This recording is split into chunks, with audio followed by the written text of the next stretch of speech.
Good morning and welcome to the TITTAN project high-level event.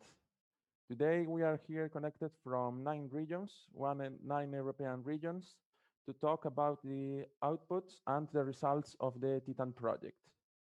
It's a pleasure for us to organize this meeting. Today we count with the Interreg Europe Joint Technical Secretariat, we count with the 7 partners of the TITTAN project, and also with one, we can call it as an spin-off of the TITTAN project, that is the project manager of the Regions for Permit project, Gianni De Rico. So let me start by the very beginning. What is the TITTAN project? I will start by showing a video presentation of the TITTAN project.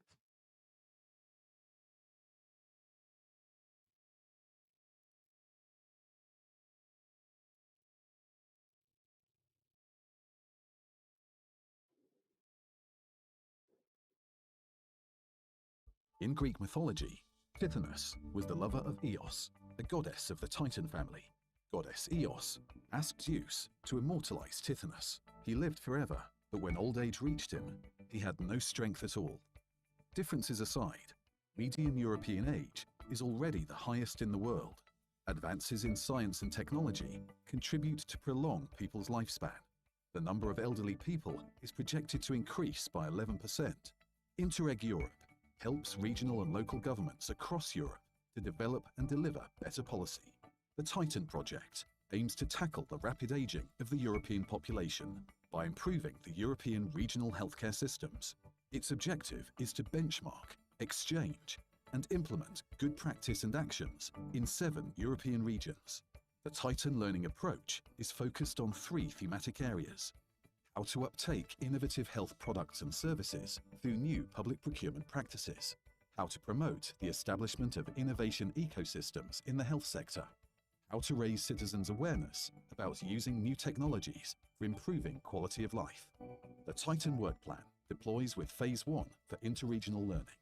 It identifies valuable experiences and practices to be presented to the other partners in interregional workshops and in situ visits. In Phase 2, the implementation of new projects and plans is inspired by the experiences shared in the framework of the TITTAN project, giving the opportunity to guide the spending process of structural funds. TITTAN, project supported by Interreg Europe. Well, as everybody could watch, the TITTAN project aims to tackle the challenge of the aging population in Europe. We were 7 regions. It was a 5 years project, and it was divided into 2 phases. Now we are at the end of the Phase 2, that is the implementation of our action plans that aims to further develop the policy instruments that we have in each of our regions. Some practical things about the event of today. Well, the agenda is divided into 2 sections. First, we will have one short introduction about the Interreg Europe program and also the milestones of the project by Camille Miloir, that she is from the Joint Technical Secretariat of Interreg Europe. And then we will continue with some examples of the results of the project. One will be the Regions for Permit project that I mentioned before, and another will be done by our colleagues from the Basque country that will explain their in situ visit that they had in Scotland. Then each partner, the 7 partners of the TITTAN project, will present their outcomes and also their results as regards to the project. And well, I would like also to mention that in YouTube, there is open the chat, so you can always write any question if you have any question to one of the speakers. And we will try to answer all of them, or if not, then we will always contact the person who will talk. So let's start by the very beginning. I would like to give the floor to Camille Miloir. She's from the Joint Technical Secretariat. Hello, Camille from France. Hello. And well, the floor is yours. You can start with your presentation. Okay, well, thanks a lot. Thanks a lot for inviting me. So, as you said, I'm Camille Milwa. I'm the finance officer who monitored the TITTAN project for over 2 years now. I'm very happy to be able to join you today because, finance final conferences are important not only for projects but also for us at the JS because it's a very unique moment to catch the results of the project. So I'm very happy to be able to join you today. To start my presentation, I would just recap what Interreg Europe is and does, um, and where we are standing as of today. Um, we have had 4 calls, and now we are financing 258 projects with more than 2,000 partners. And among these 2,000 partners, 25% of them are managing authorities of structural funds programs.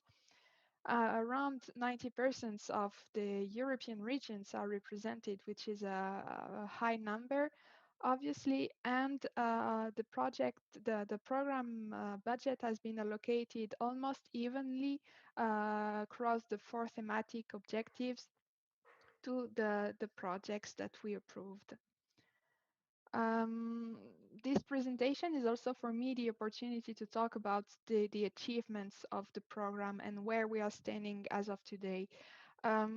We have almost a bit more than half of our projects that have finished phase 1, and we can already see that the program is performing well.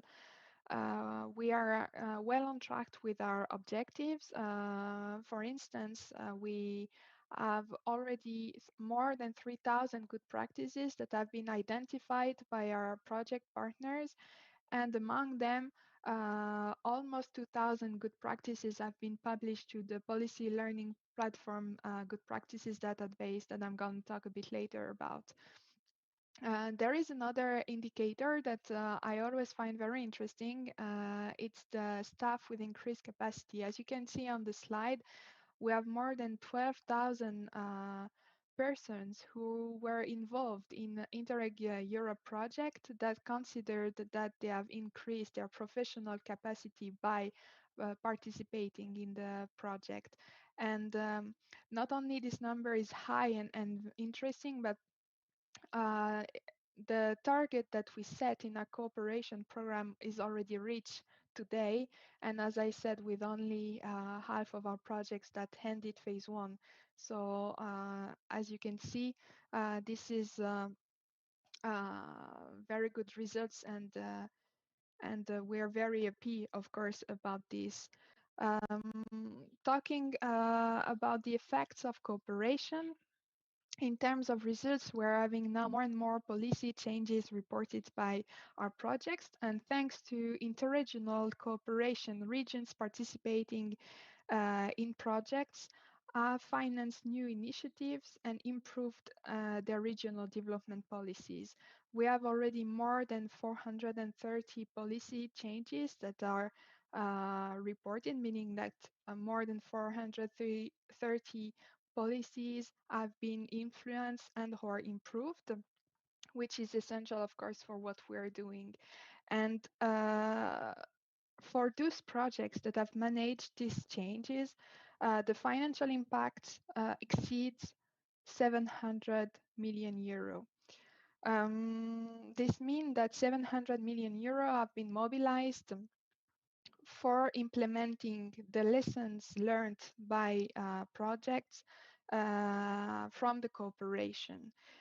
It also means that we have already reimbursed more than what we cost for to the European citizens, and I think this shows not only how much regional cooperation is important, but how also its usefulness. As I said a bit earlier, I'm going to also talk about the policy learning platform that you may already know well. Indeed, not only that we're funding projects, we have a second action that is called the policy learning platform, or the PLP.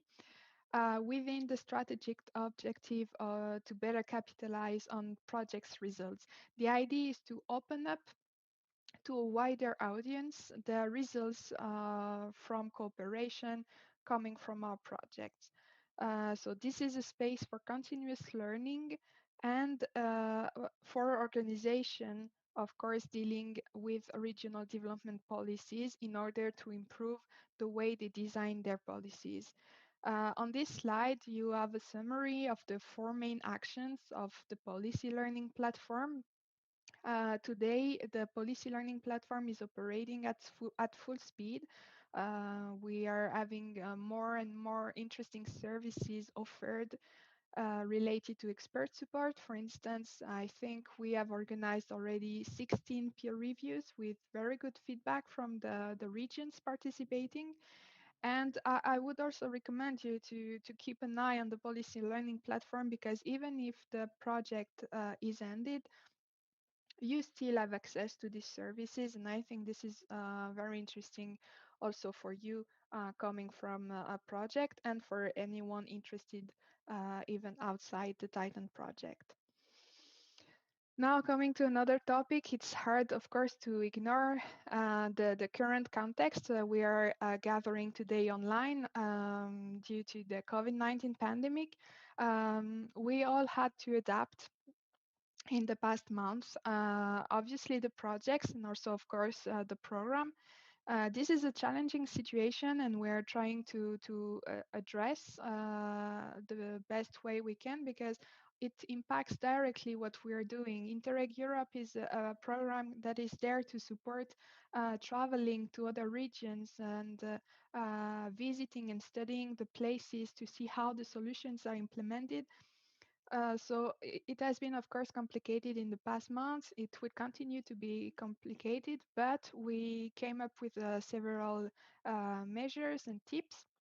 If you're interested, you can find them on the Interreg Europe website. We have dedicated a specific tab. So you can also see the different online activities and webinars that we have organized. You can also request support from the experts of the policy learning platform that are prioritizing the request due to COVID-19 consequences. And you can also find all the good practices on this topic shared by our project partners. You can also use the keyword COVID to find them all. So if you're interested, I invite you to go on this page where you can find all material that is available. Now, of course, moving to why we're here today and to the project, TITTAN project. We have 50 projects that we approved in Tier 1, or research and innovation. And among these projects, we have 8 projects addressing the topic of innovation in the health sector. TITTAN has been a very good project, and I'm not only saying this because I'm here today at your final conference. We were, of course, very happy to see the results from your cooperation and your active contribution. Just to give a few examples, of course, this is what we can see at program level, and you will be able to talk later much better than me about your results. But we can see that among all the good practices that have been identified by the project, for instance, 14 have been published on the GP database, so they can serve as an inspiration to all other projects. The project also successfully implemented the pilot action and has been very active on social media to disseminate the results and the project, and also participating and organizing events.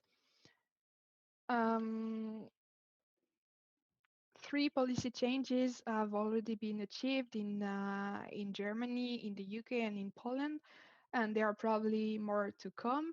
And of course, this is something that we are very happy with, and this is also the opportunity for me to congratulate you for your good work along these years. Now moving to the end of my presentation, I just want to say a few words about the future program, because some of you may know that in the draft regulation in May 2018, Interreg Europe was not present. Thanks to the mobilization of the European Parliament, the Council, and of course also the Member States, in May 2019, the program was backed in the draft regulation, and this allowed us to start the programming process, so we can discuss the strategy and the content of the future program. If you are interested, you can find a dedicated page on the website of Interreg Europe with all the different steps, and also the last information that is available. Of course, it's too early for me to talk about what the future program will be, because obviously these aspects have not been agreed yet, and on top of it, the regulation and the budget are not approved yet. But what I can say already is that we do not expect a revolution, or rather some changes, some small changes, and an evolution in the program. Most of the key features will remain. We will remain the only pan-European program with a similar objective on the regional development policy makers, to help regional development policy makers, and focusing on capacity building. Some changes that are most likely to happen. First, we might lighten the focus on structural funds. As you may know today, to be part of an Interreg Europe project, half of the policy instruments addressed should be structural funds. This might be lightened, and only one structural fund program could be addressed to participate in the program. We might also open the possibility to implement pilot actions from the beginning of the project. And finally, the last thing I want to share on this is that the priority of the program will also probably change. Today we have 4 different objectives, and we cannot finance any project out of these objectives. The member states have decided to select only one priority for next program, which is dedicated to capacity building. So this means that potentially we could cover any topic of the cohesion policy. And this will, of course, multiply the opportunities for you to participate in Interreg Europe projects. So this is it on my side. Thank you very much for having me, and I wish you a very good event, and I'm excited also to hear about your results. Thank you very much. Thank you very much, Camille. It's nice to hear that it will be a next Interreg Europe program, that it will be that will start as we could watch next year. And well, what we would like to, I think all of the partners want to mention the same words to the Interreg Europe Joint Technical Secretariat, to really thank you with all the effort that you made during these 5 years. And what we would like is to hope that we will apply for our next Interreg Europe project within the framework of the next operational program, and that you will continue supporting us to develop more interregional projects. Thank you, Camille. Thanks. Well, let's continue with the next presentation. I will share my screen. Yes. It's a continuation of what Camille was talking about. Well, what we would like to mention here is a few project milestones of the TITTAN project. Well, the video presented already the project as a short overview. As I mentioned, we are 7 European regions, 2 from Spain, Galicia and Basque Country. Galicia is lead partner of this project. Then we have in Italy the Lombardy region, Almere in the Netherlands, Scotland in the UK, Saxony in Germany, and Lower Silesia in Poland. And the project aimed to tackle the challenge of an active and healthy aging by improving the quality and performance of the European regional health systems. The project is, as many of the Interreg Europe projects, was divided into 2 phases. The phase 1, one of the main results achieved was to identify 51 good practices in the field of active and healthy aging.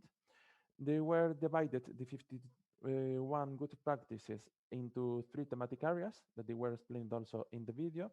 We held 6 workshops in each of the 7 regions of the project, and we had 25 policy analysis of the good practices with in situ visits.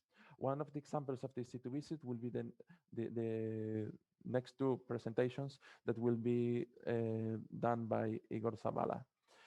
The second phase of the project, where we are now, we are almost at the end of the project. Well, we developed 7 action plans that they were based in 12 good practices. Some of the good practices identified were talking about e-health solutions, about telemonitoring platforms, or creation ecosystems. And as Camille mentioned, we already achieved 4 policy changes. Our main operational program is ERDF funds that from the period 2016. And well, but not only numbers and figures about the phase 1 and the phase 2.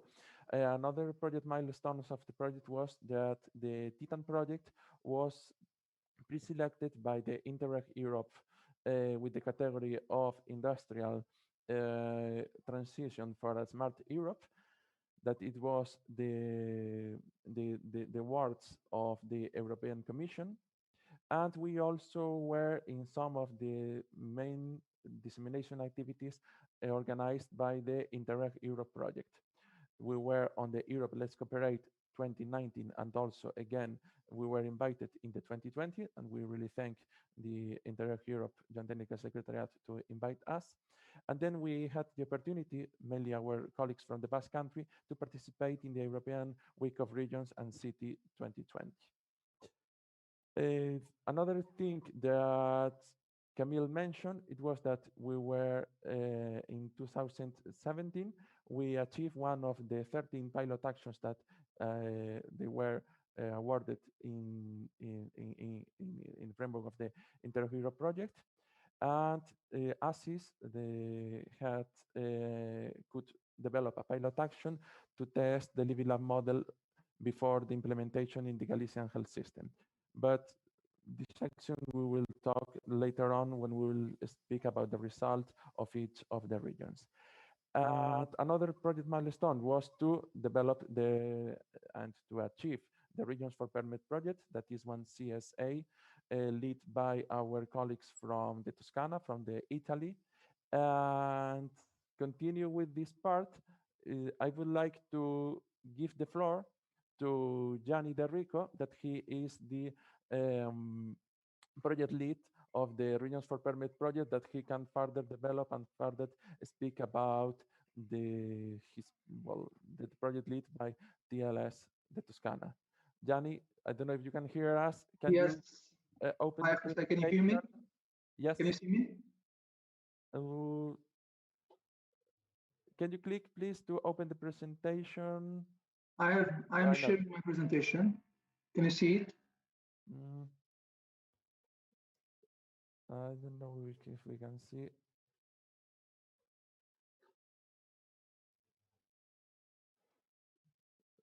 Yes, I can. Just 1 second, please. Well, I can see some technical problems that we have it.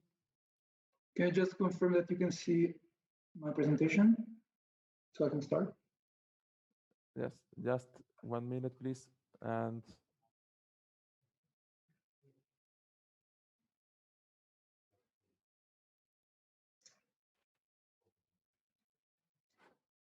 well, it's a challenge for us. For us is to this kind of technical problems, as you can imagine. Yes, now I can see the presentation. Yes. Okay, wonderful. Okay, thanks a lot for the invitation, Jose. It's a real pleasure to be here back on TITTAN consortium. I'm very happy to see you and my old colleagues and friends with whom I have worked for a couple of years. So today I'm presenting the Regions for PREMED project, which is a project that I consider a spin-off of the TITTAN project. Yeah. I don't know if you can open the presentation because we see the program, the PowerPoint. Maybe you can open. I have. Yes. I am actually opening the. I have it in. Like to change the view mode because now it's the. I have. I mean, I have been. Have there in the computer, so maybe I don't know. Maybe it's that you have another screen. I don't know because we see. Okay, I'll share my screen. Can you see it now? No, you have to share it again. I don't.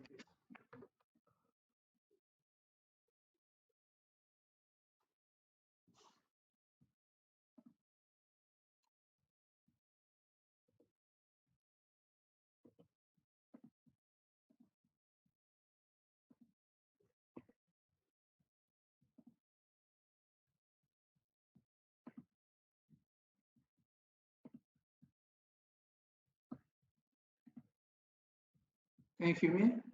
Yes. Okay. Try to share the screen once again. Okay. Can you see it's full screen now? Yes, now perfect. Now it's full screen. Yes, okay. Thanks, Yanni. Okay, so what I was saying is that Regions for PREMED, I consider our project Regions for PREMED a spin-off of the TITTA project for a different reason. I mean, for a series of different reasons. The first one is the consortium, because most of the consortium, which is now part of the most of the members of the consortium of Regions for PREMED come from TITTAN, and we have Lower Silesia from Poland, the Aches from Spain, we have Saxony, although we don't have any more healthy Saxony, we have the regional authority of Saxony, we have Lombardy region with the Fondazione Regionale per la Ricerca Biomedica, and other partners which joined afterwards. It is also a spin-off of the TITTAN project because the joint secretariat of Interreg actually helped us in March 2018 to have an international conference, interregional conference with all the other Interreg project, which had a focus on the life science together in Milan, and we actually listened to very interesting points, and we gathered all the outcomes of that conference in the current Regions for PREMED project. And last but not least, it's a spin-off of the TITTAN project because the focus is the regional dimension. What we do with Regions for PREMED, which is focused on the regional authorities and personalized medicine, is to understand which kind of support, which kind of contribution the regional authorities in Europe can provide for the implementation of personalized medicine. The background information is that the local communities and the governments have a key role in delivering the benefits of digital transformation to the public. Regions in Europe are responsible for 50% of public investment and receive 25% of tax revenues. And last but not least, they are the major public employer. In Europe, we have about 74 regional assemblies and around 280 regions that we can leverage to implement personalized medicine. So the Regions for Premed project is part of a bigger movement on personalized medicine. You can see here actually all the European projects which have been financed by the European Commission in the Horizon 2020 framework program on personalized medicine. What we are bringing on the table, what we have managed to bring on the table is the regional perspective.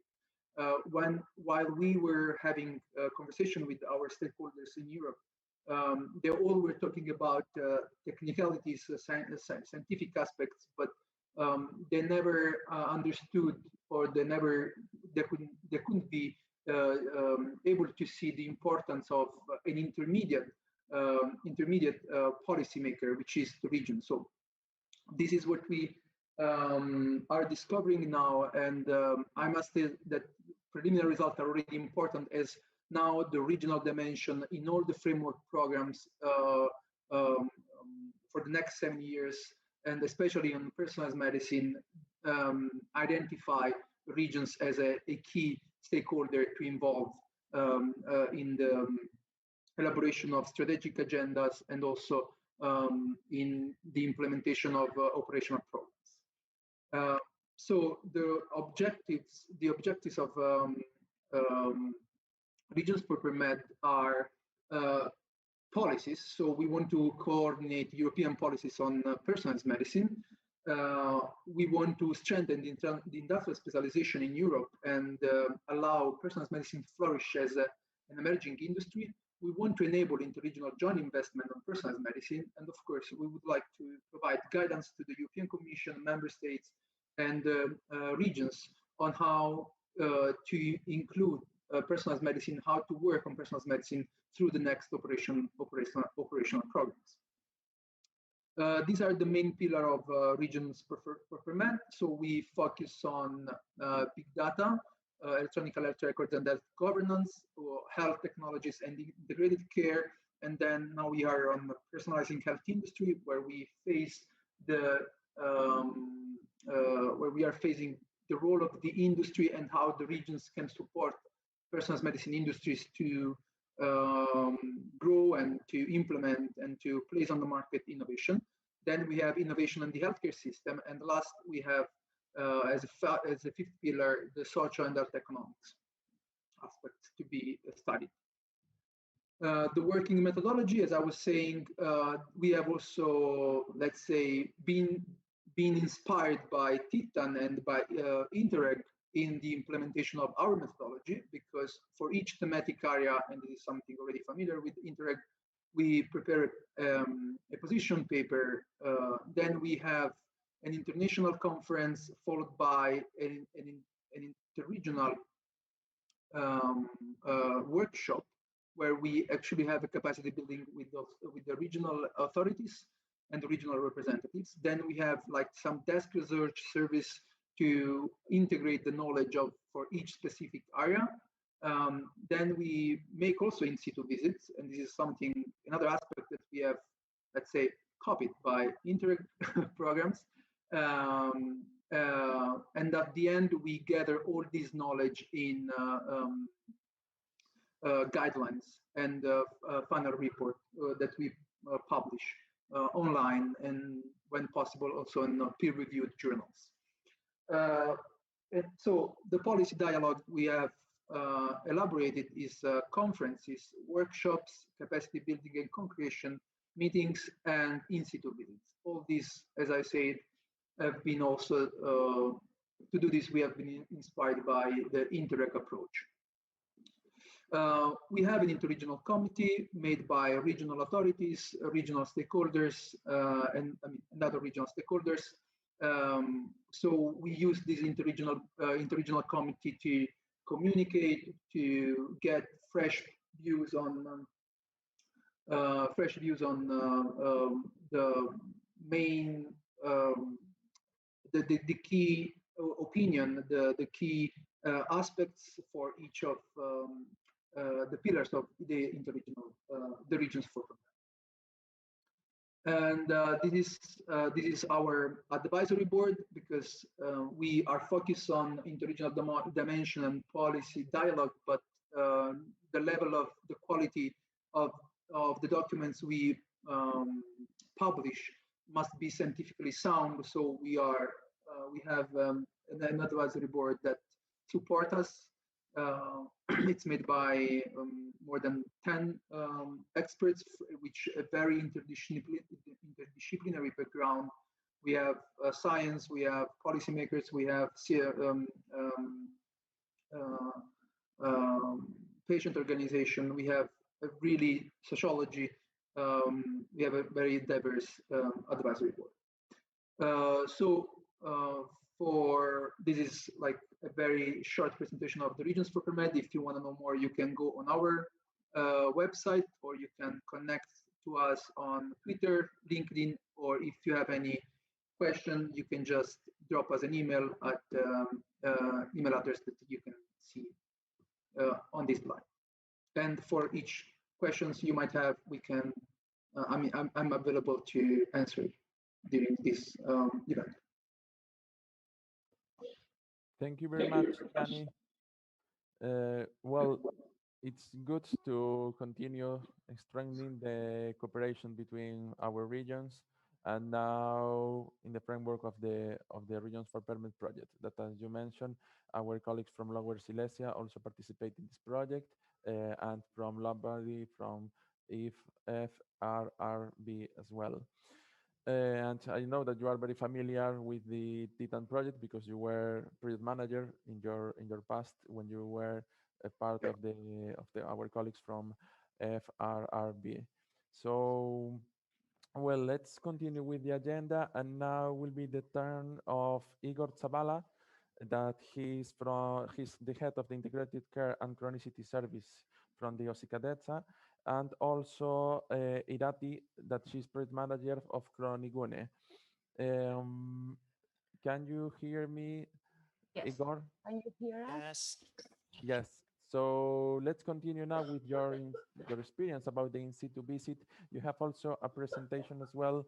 Yes. You have to share your screen.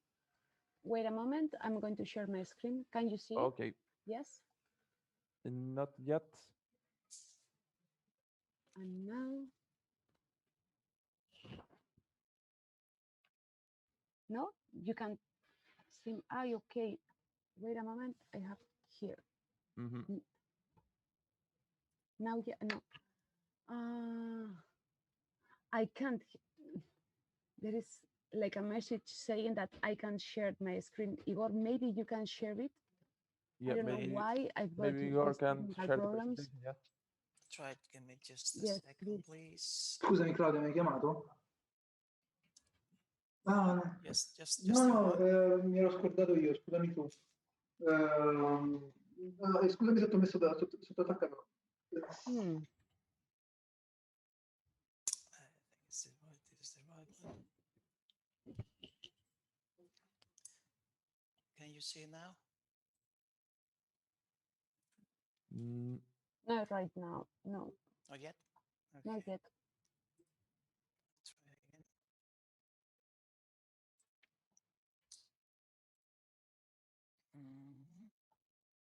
For me, appears like a message saying that an error has happened.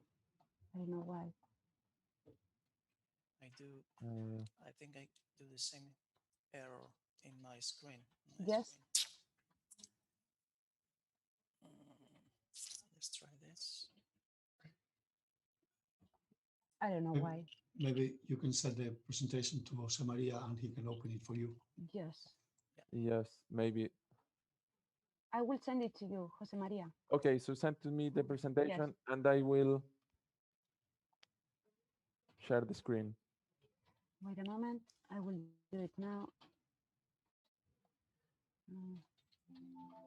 There you have it.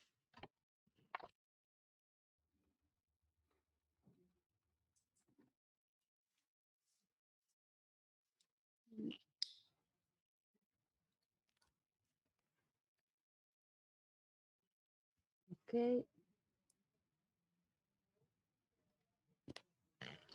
I have just sent it to you, Jose Maria. Please Okay, let so me I know you will, have received it.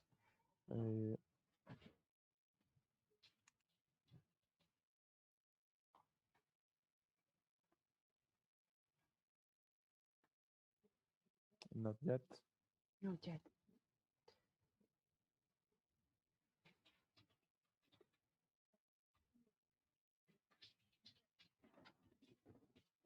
Hmm.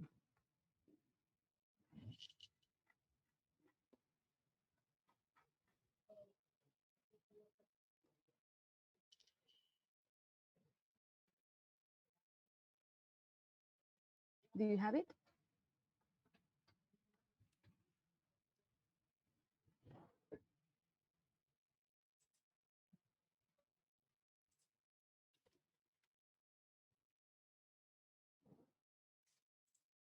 Yes.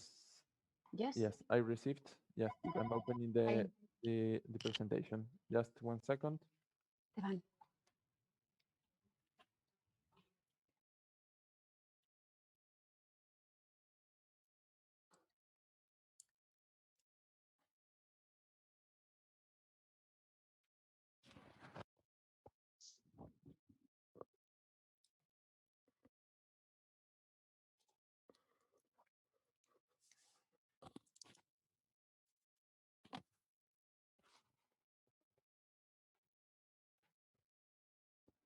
Wait, I will share my screen, and I think now you can see the presentation, and now I will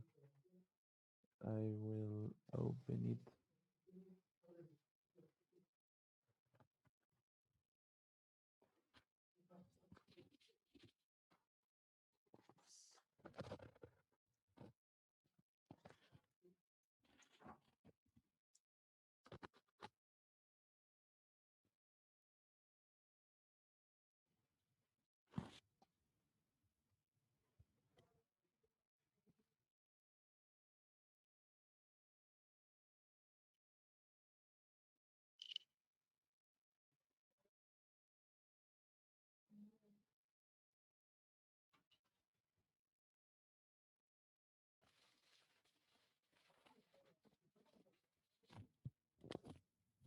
Mm.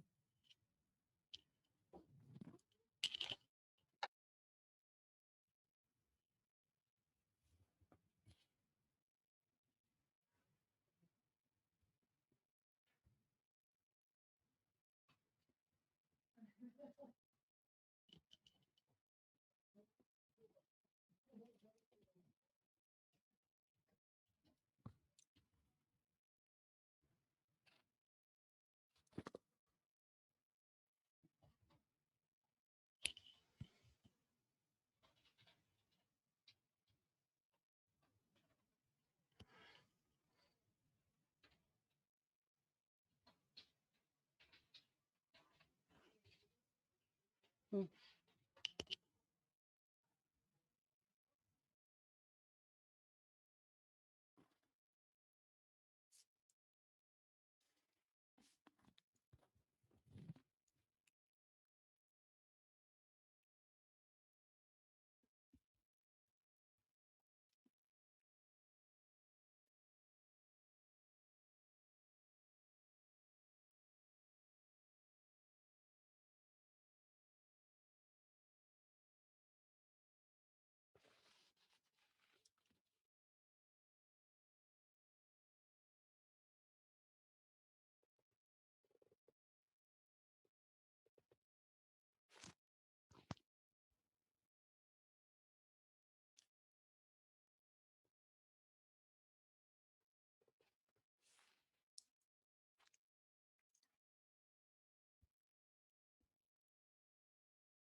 Great. Yes, now, Let's yes, start. yes, yes. Sorry, Fine. because of the Don't technical worry. problem.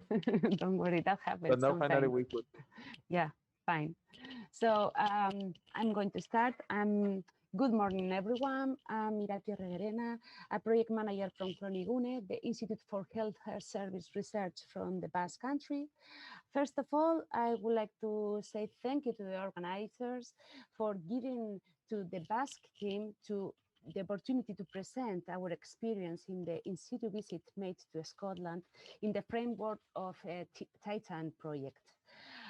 Through this presentation, my colleague Igor from Osakideta and me, we are going to share with you and explain how was defined and structured the in-situ visit to Scotland, how were analyzed the knowledge acquired, and finally, which was the road taken after this visit. The in-situ visit to Scotland, organized by the Digital Health and Care Innovation Centre and the University of Strathclyde, took place the 19th and 13th of April in 2019. It was focused on different areas such as systematic identification of coding activities, empowerment activities, development of innovative solution apps, and clarifying the decisive role of cluster initiatives. Next one, please. There were defined some objectives to be achieved by the visit, which were to get the skills of co-design process and platform implementation. We wanted also to discuss with a Scottish partner about key factors regarding implementation and dissemination strategies. We wanted to get a proper understanding of key role apps needed to ensure the impact of a platform similar to LIU, Living App platform. Then we wanted to obtain a general understanding of the end user experience along LIU project. The other objective was to acquire critical perspective on which services and information could be included in this type of platforms. And finally, we wanted to contrast information of the good practices from both parts. During the visit, we addressed different aspects. In the first point, we shared with a Scottish partner the Basque country's ecosystem overview and Basque citizen empowerment strategy. Then from a Scottish part, a Scottish partner shared with us some difficulties and challenges of LIU project through short presentations, approaches under technical, social, or ecosystem point of view. Then we carry out a structured debate with all attendees. But first of all, before going, we guide by a previous analysis we did here in the Basque country about LIU platform. And finally, we had the opportunity to have short stand-up meetings for experiences in first hand the interaction of some products developed by the University of Strathclyde related to the citizen empowerment. And now I'm going to give the floor to Igor Zavala from Osakideta that he's going to present the Basque country integrated care system and where we were in that point in this time. Igor, please. Okay, good morning, everyone. Thank you, Irati. Thank you, Jose Maria. My name is Igor Zavala. I'm the head of integrated care service in the Basque Health Service, which is the health provider here in the Basque country. Just a very brief overview of the system. The Basque setting is an integrated system right now. And when we are talking about integrated systems, we are talking about two main areas. One is the structural integration, which in our setting is the merge of the hospital and primary care centers under just one organization. So we got at this moment so far 13 integrated health organizations, but probably is most important the functional integration, which is the coordination of care processes between primary and hospital levels, and also with the very big coordination with the social services. We do this designing and implementing the clinical pathways, mostly in complexity patients or multimorbid patients, COPDs, heart failures, and diabetes. Next slide, please. So when we talk about integrated care, we talk about different key elements. Some of them we talked today are the unified health record, non-face-to-face health services, and patient empowerment and participation. There are so many more, but we're talking about this one today. Next slide, please. So regarding an ICT strategy in integrated care, we mentioned these three areas. One is the unified electronic health record with the aim of promoting that continuity of care under the same processes. An e-health strategy and platform which is called Osarean in the Basque country, providing non-face-to-face care, focus more on prevention, monitoring, and health advice. And last but not least, the personal health folder, which is a training and communication channels for the patients. Next slide, please. And the second one is School of Health. The School of Health tries to facilitate and provide information and tools to patients, caregivers, and citizens, maintaining and promoting their health and making them responsible for the decisions they take regarding their health. Offers information to patients and caregivers in different formats: text, PDF, thematic sheets, links of interest, photos, videos, and so on. And one in particular, an important thing is that School of Health is linked with the personal health folder. Next one, please. Benefits from this School of Health. In our setting, it tries to integrate and all groups all the existing empowerment tools within Osakidetza, the Basque Health Service, and tries to ensure coordination between all the various actors involved in them. And empowering patients as a person with the ability to decide, meet needs, and solve problems with critical thinking and control over his or her life. And as well, is presented as a space of participation of both citizens and professional in order to co-create this area. Next slide, please. Where are we now?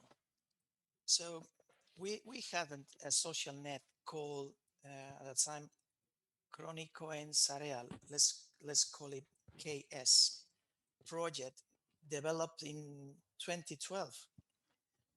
And it has a lot of similarities with the Living It Up project in Scotland. KS was the community virtual of all people who lived with a chronic disease. This was a project promoted by the Ministry of Health of the Basque government. This website was designed as a space to help and exchange experiences with other people who live in similar situations, with or without the same disease. This platform offered users, after a registration process, a place to make friends, share testimonials, ask questions, and answer the doubts of the members. In addition, users could also create events and participate in the groups that interest them most. Nowadays, Osakidetza, the Basque Health Public Service, is redefining patient empowerment strategy and analyzing the possibility of developing an innovative solution or improving it and launching it again. A new social platform. The exchange of knowledge and experience with the Scottish region will allow Sakidetza to better define steps to follow in the Basque health system in terms of strategy and implementation of innovative solutions for the empowerment of patients and the population. I must say that we learned many things of our Scottish colleagues, which are in our final report. And I would like to highlight that it's better to travel together sometimes than travel alone. This experience was really inspirational and practical at the same time. Next slide, please. Yeah. Um, After this visit, as Igor has said, it was a very good experience and we learned a lot and we acquired a lot of knowledge. The delegates that we attend to this in situ visit to Scotland, we believe that the knowledge acquired has helped to define and lay down to establish the guidelines to follow in terms of patient empowerment. We organized different meetings of the delegates that were there, and we have identified different challenges that are a key and has to be important to take into account as part of developing an innovative solution. For example, we realized that the platform, these characteristics should be presented as a service to tackle pathology, and that it should be a meeting point to encourage mutual support. Another thing that is important is the design of the platform that should be attractive, current, intuitive, easy to navigate, and so on. Then to have it, the institutional commitment is something important. It has to have the leadership of this innovative solution. It should take care of the language used to reach the end user and encourage the participation. It has to be dynamic and updated. Finally, the development of such platform should be a co-creation process with the end user. And then the process and development of this type of platforms requires sources, both in economic aspect and in terms of time and effort. And finally, we think and we realize that the communication plan should be defined and should be powerful. Next slide, please. So all things considered, it seems reasonable to assume that this institute visit to Scotland has helped Osakideta to clarify the roadmap of implemented new good practice approach, ensuring the success along the process. And what next one? And after that, after this visit, what was the road taken by Osakideta and which has been the activities carried out? Osakideta has made a benchmarking for analyzing the School of Health strategy. And this new School of Health global strategy has been developed and embedded in the new Basque government Ministry of Health strategic lines. Also, human resources and budget has been allocated in a new School of Health Services. A new proposal of governance based on three committees are under study. And we have to highlight that Osakideta has launched a more friendly, easy using, interactive and updated website. And finally, they have been developing different contents, new contents and tools that are being promoted by Osakideta. So as you can see, all the knowledge acquired in this institute visit has helped Osakideta to take the right road in this process and in the activities related to the patient empowerment. Okay, let us finish with this poem by Robert Frost, which is was very famous American poet. Two roads. This is the last sentence of that poem. The road not taken. So two roads diverge in the wood, and I took the one less traveled by, and that has made all the difference. With a lot of modesty and humbleness, we try to walk this less traveled path after the visiting of our Scottish colleagues. So I think we make the difference in the future. Thank you very much. Thank you very much. Thank you, Irati. Thank you, Igor and Scaricasco, and gracias as well. Well, I think it was a very interesting presentation about one of the in-situ visits held in the framework of the TITTAN project. So Thank you very much for your participation as stakeholders also in this project. Well, we will continue with the Titan project main results. The next section, we wanted to divide the agenda into three parts as regards the content of the action plans. So we'll start with the first one, as is Galicia, that we will explain the Galician network of of living labs. Um, I will share my screen with the PPT. Just one minute.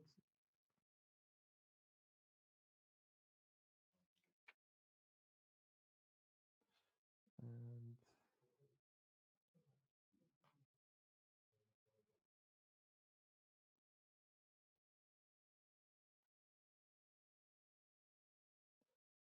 well,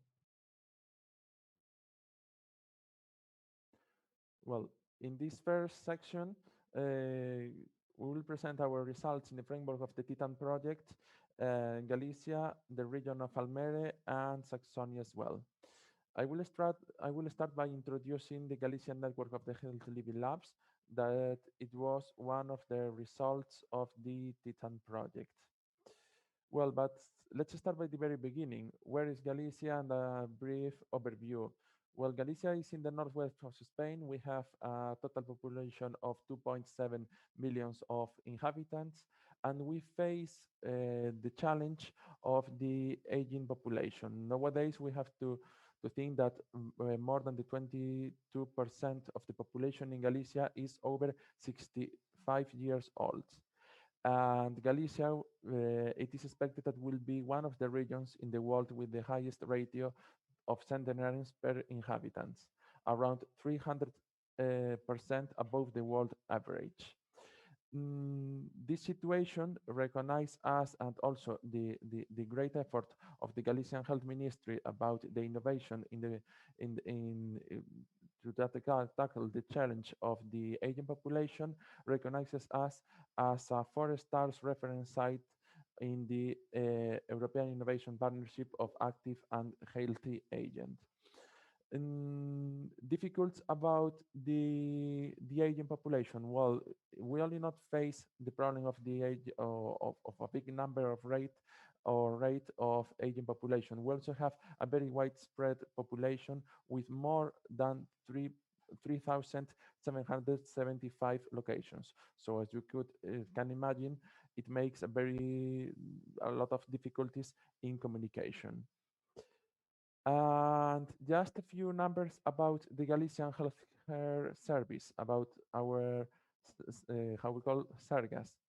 Well, it affects about 2.7 million of inhabitants, the total population of the region of Galicia. It is divided into 7 health areas that it corresponds to each of the main cities of Galicia: Vigo, Pontevedra, Santiago, Coruña, Ferrol, Orense, and Lugo. And it is formed by 14 hospitals and 500 primary care centers and 90 emergency centers. In Sergas works approximately 36,000 healthcare professionals and approx 7,700 practitioners. So to even see more the dimension of the Galician healthcare service, we have to think that the budget for this year was more than 4,000 millions of euros. That it represents about 40% of the total Galician public budget. Well, but not only personal, not only budget, the Galician healthcare service also is leading now in Spain and in Europe the public procurement of innovation, and it has one of the most powerful electronic health record systems in Europe. And where I work at ASIS in 2006, the regional health ministry created a new agency that is the Galician Health Knowledge Agency, that it was created to become the chief element of the health knowledge and innovation ecosystem in Galicia. About the TITTAN project and and the interregionality of the results of the project.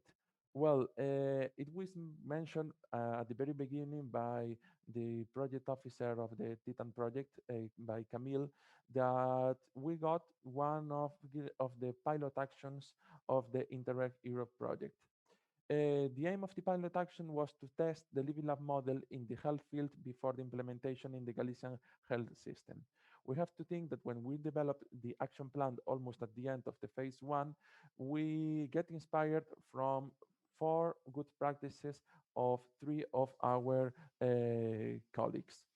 One, it was the Innosasum program, another from our colleagues from Basque Country, the other, the Health Factory from Almere, and 2 from our Scottish partners, the Living It Up program that Igor mentioned in his last presentation, and the CIPTEC Innovation Flow as well. Well, where we want to test the Living Lab model here in Galicia? Well, we want to develop in the best scenario that we have now, that is in Orense, in the hospital of Orense. Why? Because the characteristics of the province of Orense is a reflection of what the European population will be in the year 2050.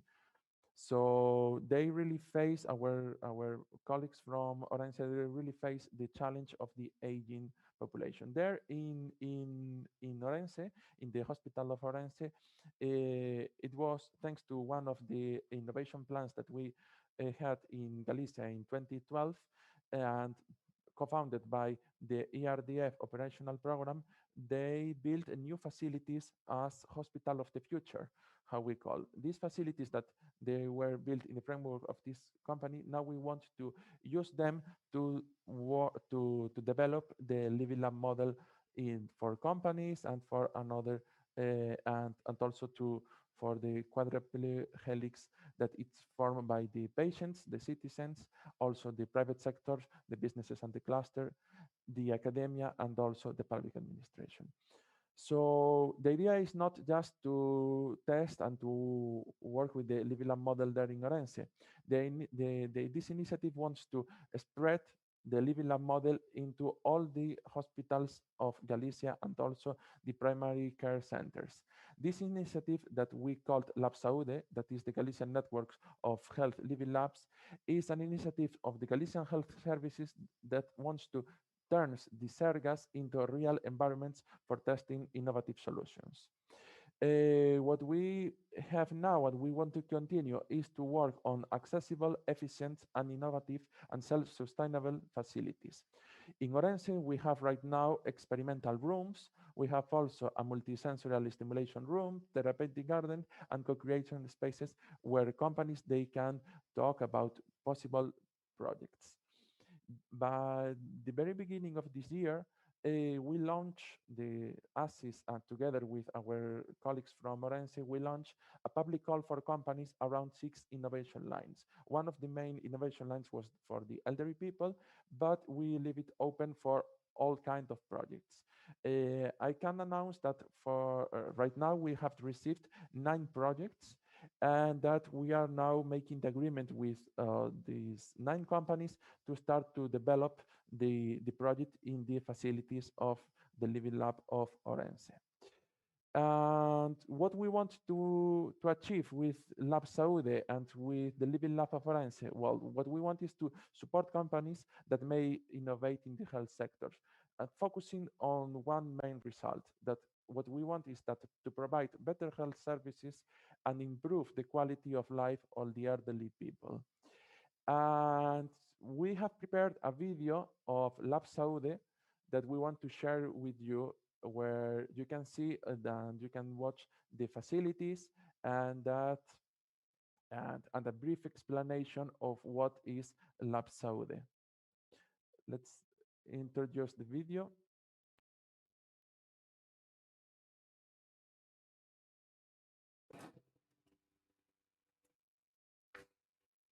¿Imaginas un hospital en el que tú, paciente, tú, profesional sanitario, tú, empresaria, propones, opinas, experimentas, decides?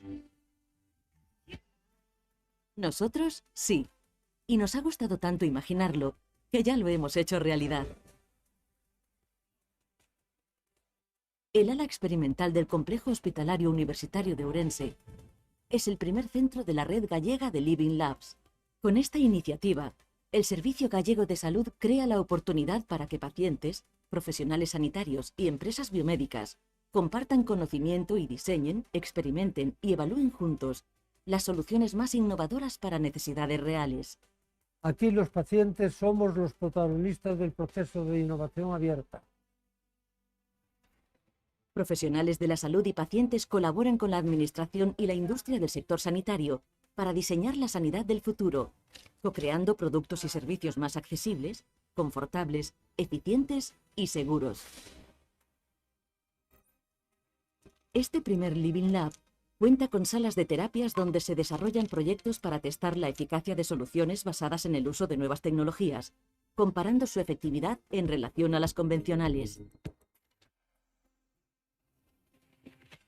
Las 15 habitaciones permiten testar continuamente la experiencia de los pacientes ingresados y su respuesta ante fórmulas innovadoras para abordar dolencias relacionadas con el envejecimiento. A estos espacios se unen entornos en los que los efectos de las terapias clínicas se enriquecen mediante enfoques alternativos. Ourense es el punto de partida idóneo de la red gallega de Living Labs en salud. Su pirámide poblacional actual es ya la prevista para 2050 en toda Europa. Las soluciones para el envejecimiento saludable que salgan de aquí serán un referente a nivel internacional. El Living Lab es el lugar idóneo para las empresas y centros de conocimiento que tenemos una idea innovadora en el sector sanitario. Esto es así, porque el Living Lab no solo ofrece una conexión directa con las necesidades del paciente y del sistema de salud en un entorno real, sino que permite desarrollar y escalar soluciones y funciona como una lanzadera hacia el mercado. El resto de los hospitales gallegos y los centros de salud seguirán este mismo modelo. Un modelo en el que los pacientes, los profesionales, la industria y la Xunta de Galicia caminan juntos hacia la sanidad del futuro.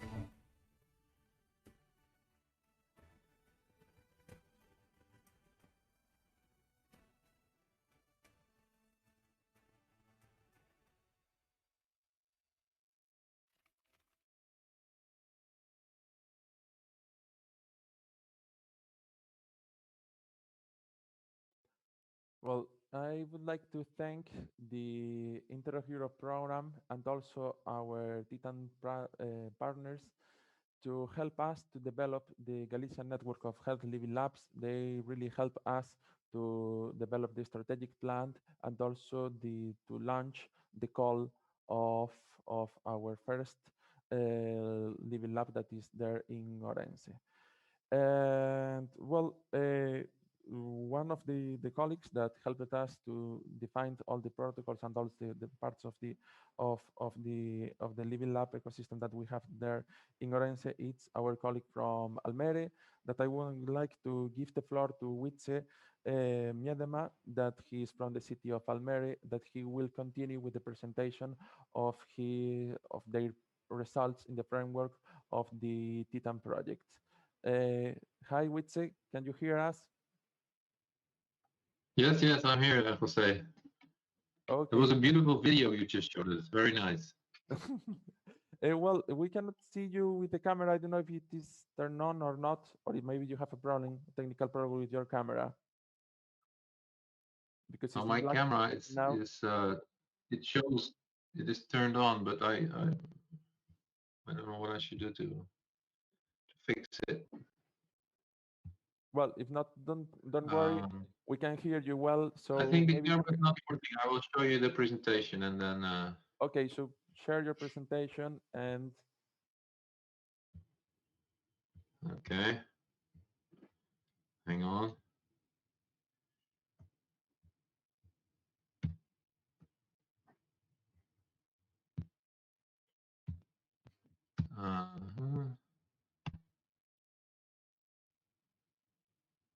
It says I'm sharing the screen, but I guess you're sharing your screen. We're seeing you now.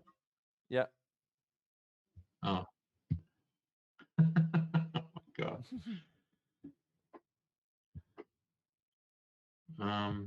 Okay. Yesterday it worked. Yeah, but you have to share your screen again because I think.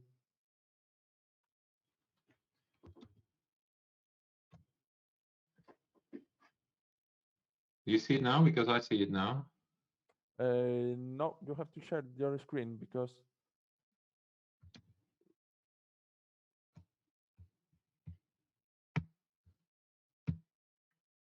yes, but now you have to, yes, perfect, perfect, perfect. This is exciting. Yes. Okay, good afternoon, everybody. Thanks for having us here. I would like to start with saying thank you also to Galicia for keeping up with us, or to, you know, keep accepting our the way that we worked about this project, etc. First, a brief overview of Almere. We have always considered ourselves as a bit of an anomaly within the project because we, as a city, we are not a region, but we basically only represent like 200,000 people.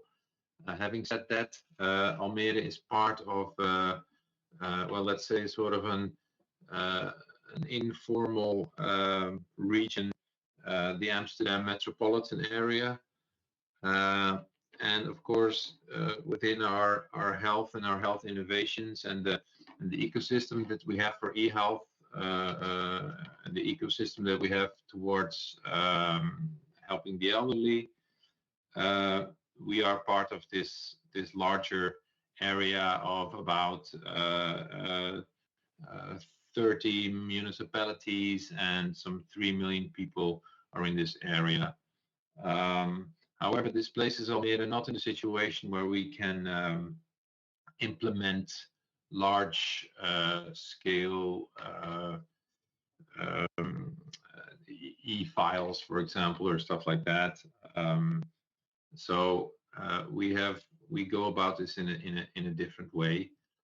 To give a very brief explanation of the healthcare system in the Netherlands, I will tell you about how it's being financed, because that shows basically the complexity of it. The regular cure and care is being financed through the Health Insurance Act, similar to what I think our German colleagues have to deal with. People pay their monthly fees and get regular care and cure from that. However, for special long-term situations, there's the Long-Term Care Act, which is not, which is organized on a national level, also, but by governmental institutions. And then there is, on a local care level, which is more informal types of care and lighter forms of care. We look at the social or the societal support act, which is being run and provided by the municipal level.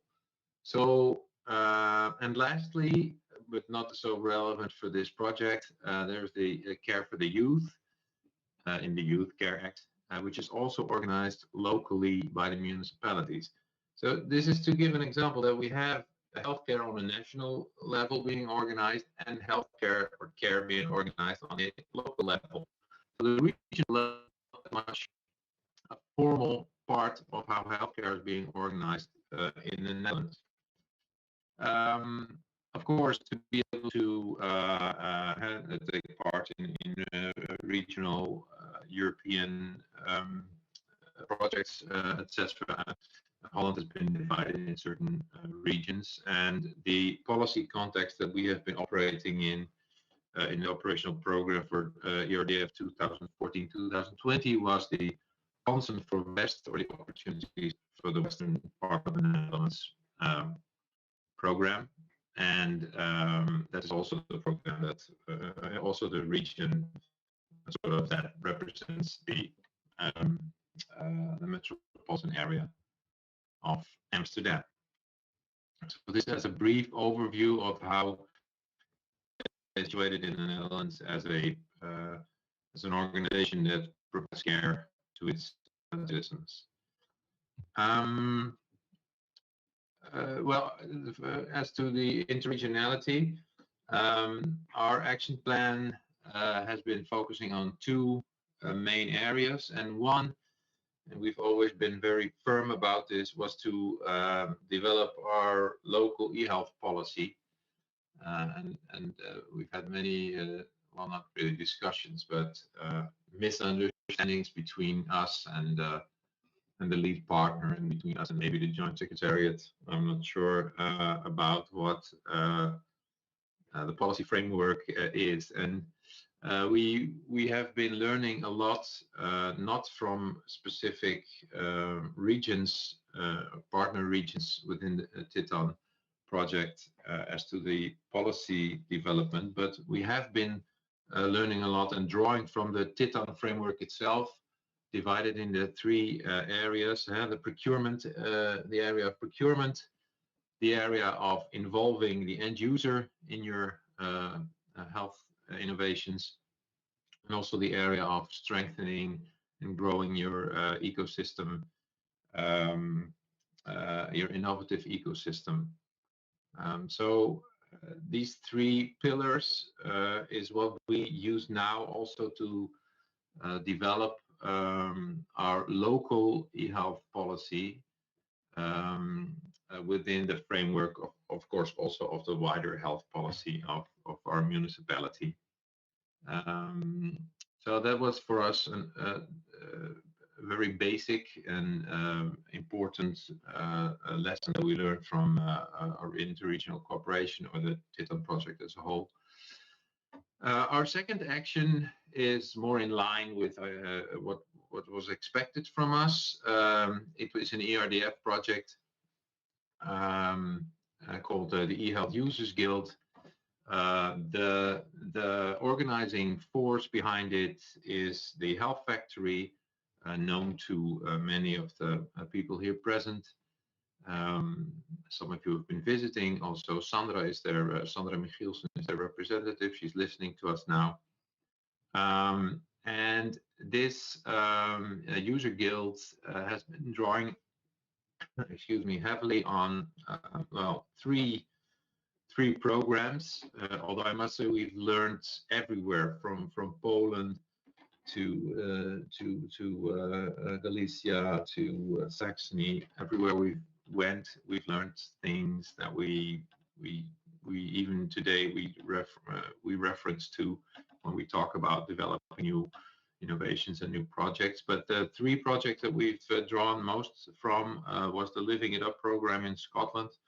Also for us on our level, something to be jealous about, to look at the possibility of a large region like that to sort of unify an approach for innovation. The second one I would like to mention is the Don Gnocchi Foundation in Lombardy, Milan. It was very touching to see some of the locations that we visited and where you could see how people were taught actively to use, to make use of the innovations that are available, because that's the basic goal for the eHealth Users Guild project. It is to stimulate the adoption and acceptance of eHealth innovations by elderly. They do this by providing 3 living labs where older people can actually take part in using and learning of how to use eHealth innovations. There's 8 innovative SMEs involved that provide about 15 eHealth solutions, and we try to make them as simple as possible, these solutions, so easy to use, fundable, etc., etc. So that is, and we've seen a lot of those things also in Milan, I think, at the different places of the Don Gnocchi Foundation. And finally, the third area that we've drawn heavily upon and that we would like to have cooperated with more also after the first phase of TITTAN in different projects was the Basque country. Sorry, Witze, I don't know what's going on with your presentation, because we don't see your screen. I don't know if Maybe you click somewhere, or maybe you prefer to finalize like that. No, I still see my screen, so I don't know what's happening. Do you hear me still? Maybe you have to share your screen again. Click on the Zoom session.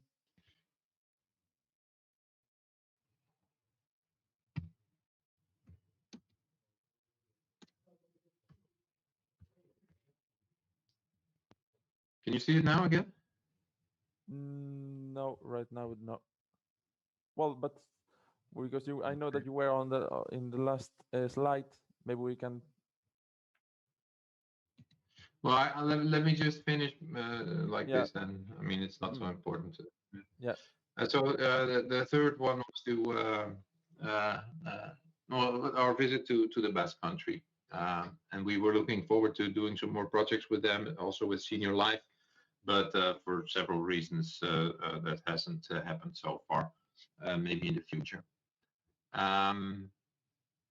So this project, this ERDF Health eHealth User Guild project, is now almost halfway, and well, it's looking good. There's despite the COVID-19, there's of course which offers a lot of extra problems, but it also offers opportunities for all kinds of eHealth solutions, etc.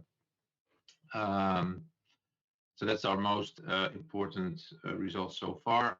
And to the other action, the eHealth policy, it has been delayed for factors far away from COVID-19. They have to do with the political situation that was going on in Almere, where we have had some changes of the city board, and then basically you have to start again. But of course, we will continue in this direction also to develop our local eHealth policy. I think that's it then. Thank you very much, Witse. And well, sorry because of the technical problem to not see the last slide, but I think you explained good the results and the outcomes in the framework of the TITTAN projects. I would like now to give the floor to Olaf Müller, that he's from the Healthy Saxony, and that he will continue this section of boosting the competitiveness of our health regional sectors and entities. Hi, Olaf. Now we can see that you are sharing your screen and we can see you perfect. And your slide as well. We use full screen? Yeah, it is. Okay, perfect. Hi. Yeah.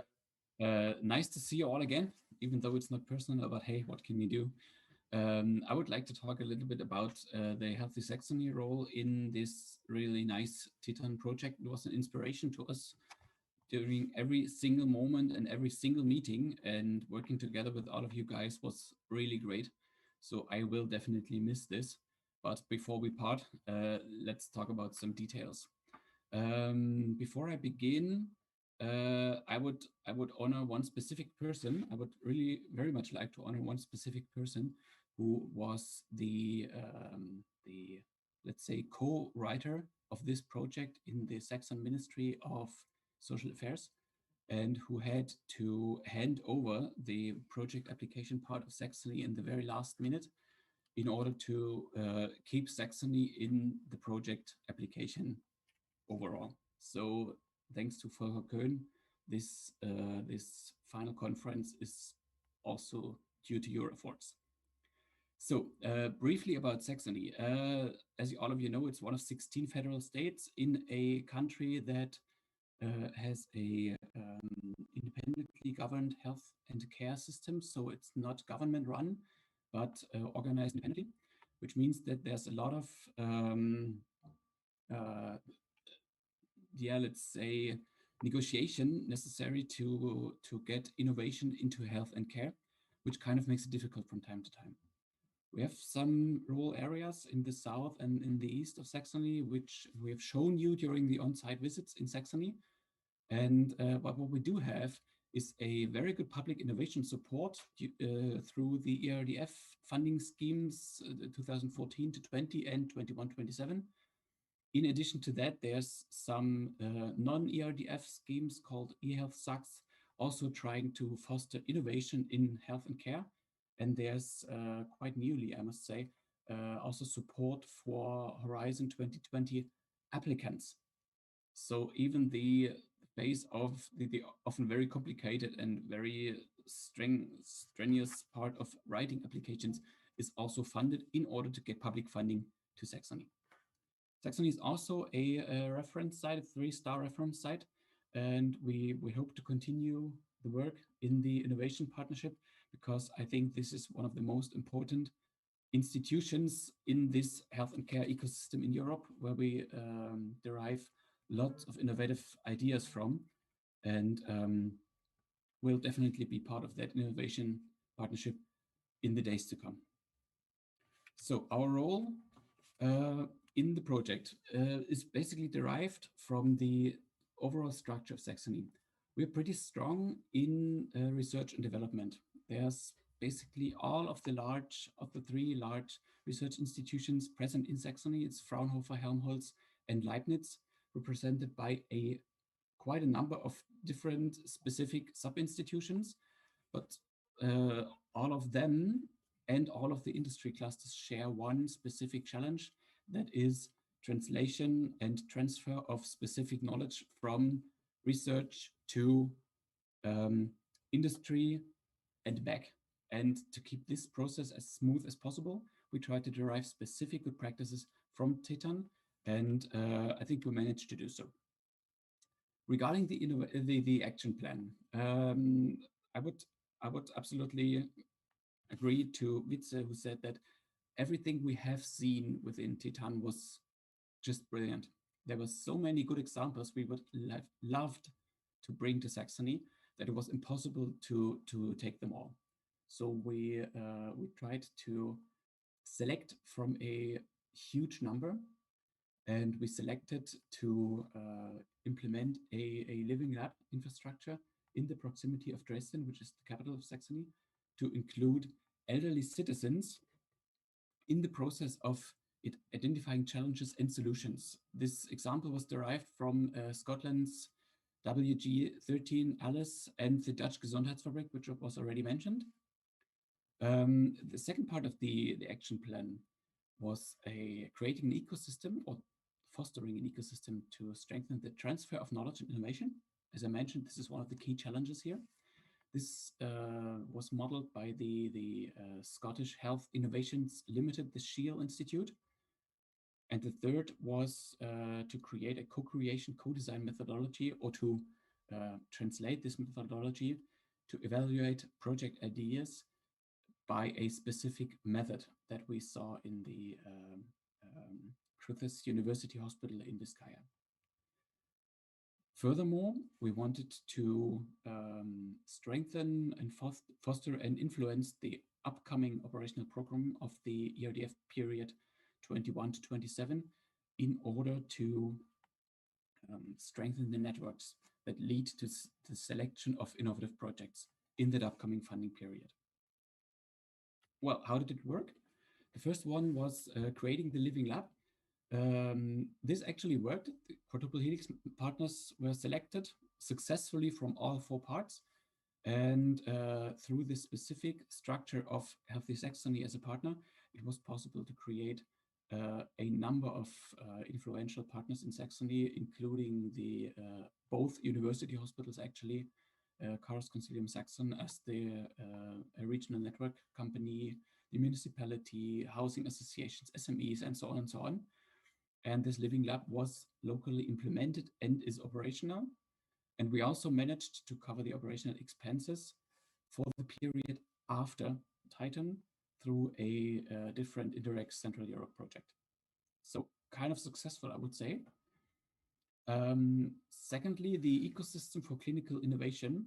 This is kind of more complicated, I would say, because in an independently governed health and care system, you would need to do things like that bottom up. So what did we do? We connected the industry-based cluster organizations, included them in several rounds of talk and negotiation, and tried to apply for co-funding of technology transfer assistance. This is a specific funding scheme for transfer assisting people, like networking agents, networking managers, project managers, that specifically dedicate their work to transport industry knowledge to research and research knowledge to industry. This was followed by a really successful high-level political event in October 19 in the city of Chemnitz, where we had great visibility and also great impact for the TITTAN project as a whole. Third one was creating an idea management process, which was by description rather simple. It's also nothing new in theory, but in the practical sense, it was really inspiring to see it work and also to make it happen. It was first tried out in Chaos Consilium Sachsen, where it's a project management company where the large number of new project ideas usually needs to be weighed and selected and evaluated. And this methodology gave a really structured approach to doing that without losing brilliant ideas. We altered the methodology a little bit from over time and stand ready to transfer it to other institutions in the area who also have the decision issue of dealing with innovation coming from their staff, for instance, also from network partners and other stakeholders in the region are informed and stand ready for knowledge transfer as well. So overall, including the input we gave to the formulation of the next operational program for the upcoming ERDF period, I would consider the action plan implementation as humbly spoken rather successful. We can be better, and we will try to sustainably affect the operational programming, the upcoming strategies also on digitalization in Saxony as strong as we can. I think the structure of Healthy Saxony gives us the means to do that, because the about 45-50 members of Healthy Saxony coming from all 4 quadriplegics give us the support we need to successfully contact and influence the regional policy.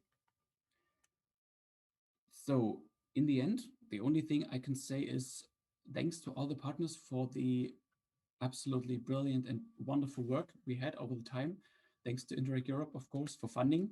And also thanks to the lead partner who supported us, who tackled us from time to time and then supported us again for a long time of wonderful project work. And yeah, we too are looking forward to a project after TITTAN. Thanks a lot.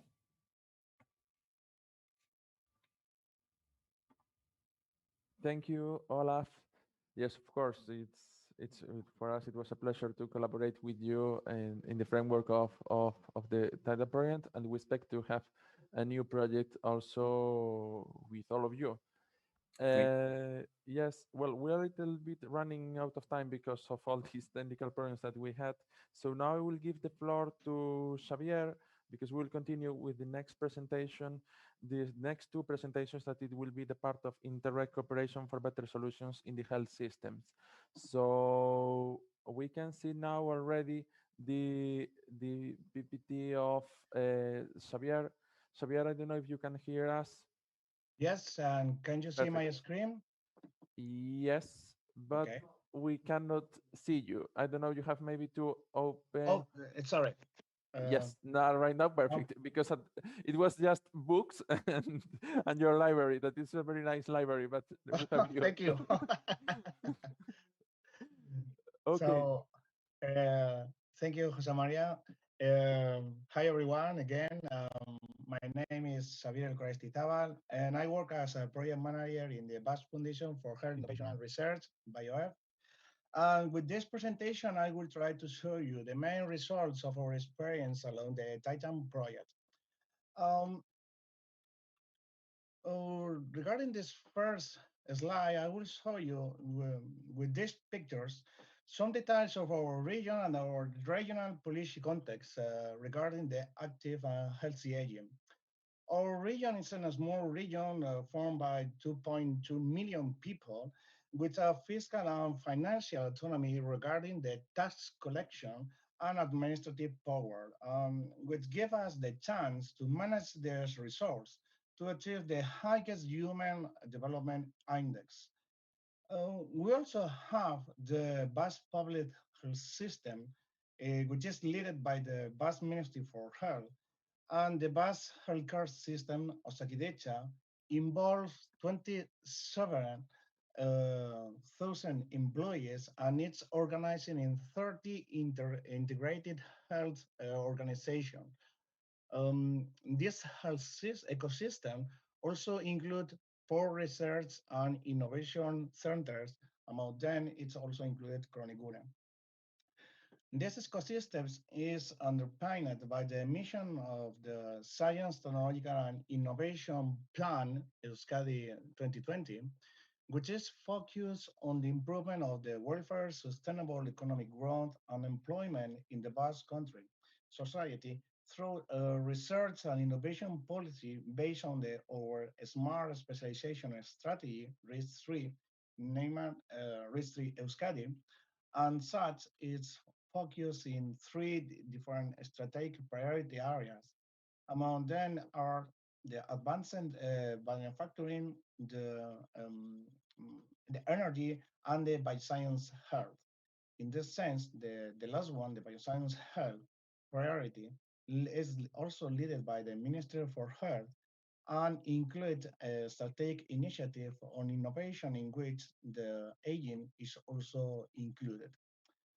Oh, sorry. In this sense, and as I pointed out the importance of the aging in our ecosystem, or in the coming next version of our Science, Technological and Innovation Plan 2030, it will include also the aging as a transversal driver collaborative initiative that will allow us to develop several synergies with different fields, empowering the development of the aging field. Okay, following with the main features of our action plan, this table shows you the connection between the RTF funds, our regional smart specialization strategy, and the specific good practice that were identified during this TITTAN project. First, we took the citrus taxonomy good as practice because it contributes towards the implementation of the cross-innovation approach by starting and supporting innovation activities between different demographic, different technological agents. Thanks to this example of this practice, they tried to answer social challenges like demographic change while having the potential for high economic growth. The tools that Citrus Taxonomy used was the development of workshop and open space for these agents. And this creates the opportunity to establish some bridge between the stakeholders, and we uses these examples to develop the same tools to encourage the knowledge and the exchange of our members of the agents of our ecosystem, in order to give them the chance to think in new synergies and the new challenges that they could address it. Second, another key point for our region was the promotion of the research, the development, and innovation through the public innovation policies. And therefore, the public procurement of innovation was an option to incorporate the innovation as a strategy objective, while seeking substantial improvement of future public services through the purchase order of goods and services not yet on the market. In order to achieve this goal, it is necessary to promote an open mind and open in our culture and a structural change, such as the Galician region did. And we use this example to inspire some activities in our region. Galicia developed the implementation of two ambitious plan in order to promote the PPI. And this field is also framed within the different policies of the various public health system as a part of our strategy for the promotion of the business innovation. We identified this opportunity and as a way option to improve our workflow, we use the example of the good practice identified in the Galicia region. The last but not least, of course, of good practice that we identified in our experience in this TITTAN project was the living it up good practice developed by the Scottish partners, and such as an interesting approach supporting the evidence that the adoption of the e-health can be a good tools to boost the citizen empowerment, helping them in their management of their health, and of course, to enable the people to keep better connected to their communities as well. And this is also part of the topic that as region we are addressing currently, and this is why we wanted to improve our experience with this LEO project. Sorry, the next one. Yeah. According to the previous slide, regarding its activity developed and included as well in our action plan, I'm going to show you some good results of the activity done. As I pointed out, the main result of our TITTAN project, it's split it in three different approaches. The first one is also related with the creation of new value chains inspired in the Citrix Saxony good practice. The idea of make sense institution with different goals in the same round table was the inspiration to arrange meeting, and indeed, two specific workshops were developed along the second phase of this project. The first one was a wonderful opportunity to enhance the knowledge of the main institution and the entities working in the agent in our ecosystem. And the key agents meet each other, and this meeting was the starting point to launch new challenge and the new idea about the project that could be developed in the future. Unfortunately, due to the health crisis, the last one that we prepared was finally canceled due to the COVID impact, of course. And nevertheless, we are also planning to continue with these activities in order to boost the collaboration among our members of our ecosystem. Regarding the second activity done, it's as I pointed out, related with the public procurement of innovation, and the main names of the Osakidecha were also identified as things. The main challenges of Osakidecha were identified thanks to the experience learned of our partner from Galicia. And in our case, we had to identify these challenges, and the methodology of the public procurement of innovation of Galicia was also included to develop this process. Currently, BioF is also leading the PPI in the Basque public health system, moving forward the process, tackling the implementation process. And of course, part of this experience was also served, as the previous partners has also pointed out, in the Interreg Europe for citizens and regions. And we had the chance to present our experience and our progress thanks to the participation of our director, Iñaki Gutierrez, who is leading the organizational manager innovation part of BioF. And he took part in this webinar showing all our progress in this field. Regarding the in situ visit of our delegates to the Scottish region, most of the good results has been presented by our stakeholder, Osakidecha, with the representation of Igor Zavala, and of course also with Irati Regarena on behalf of Chronic Une.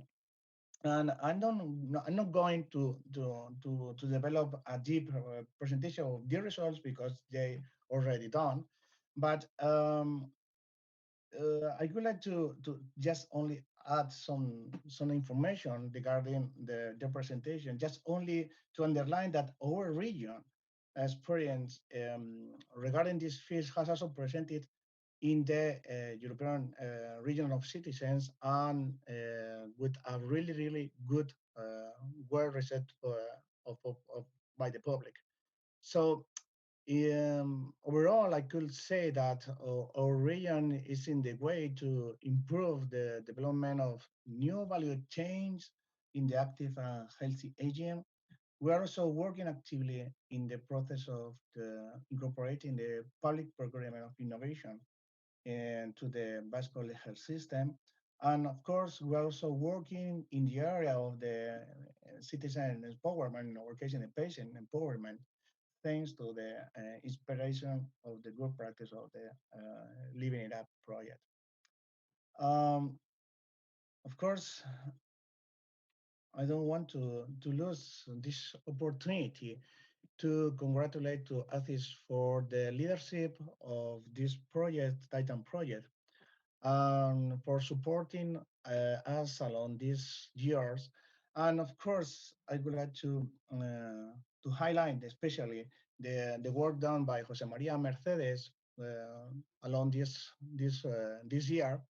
And of course, I don't want to lose the opportunity to underline the collaboration and the strengthen that thanks to these TITTAN projects give us the chance to meet other regions and other good practice, and especially the good welcome that we receive from their Scottish partners in our in situ visit for this the second phase of our project.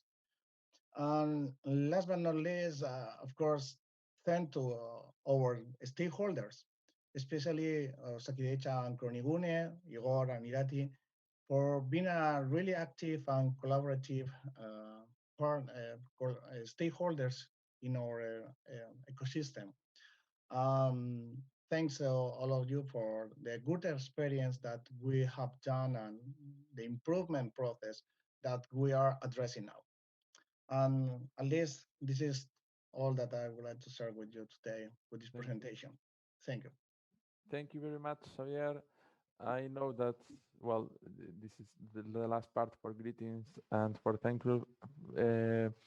But as you know, we are not only partners, we were colleagues, all of us, not only the stakeholders of each regions and also the partners as well.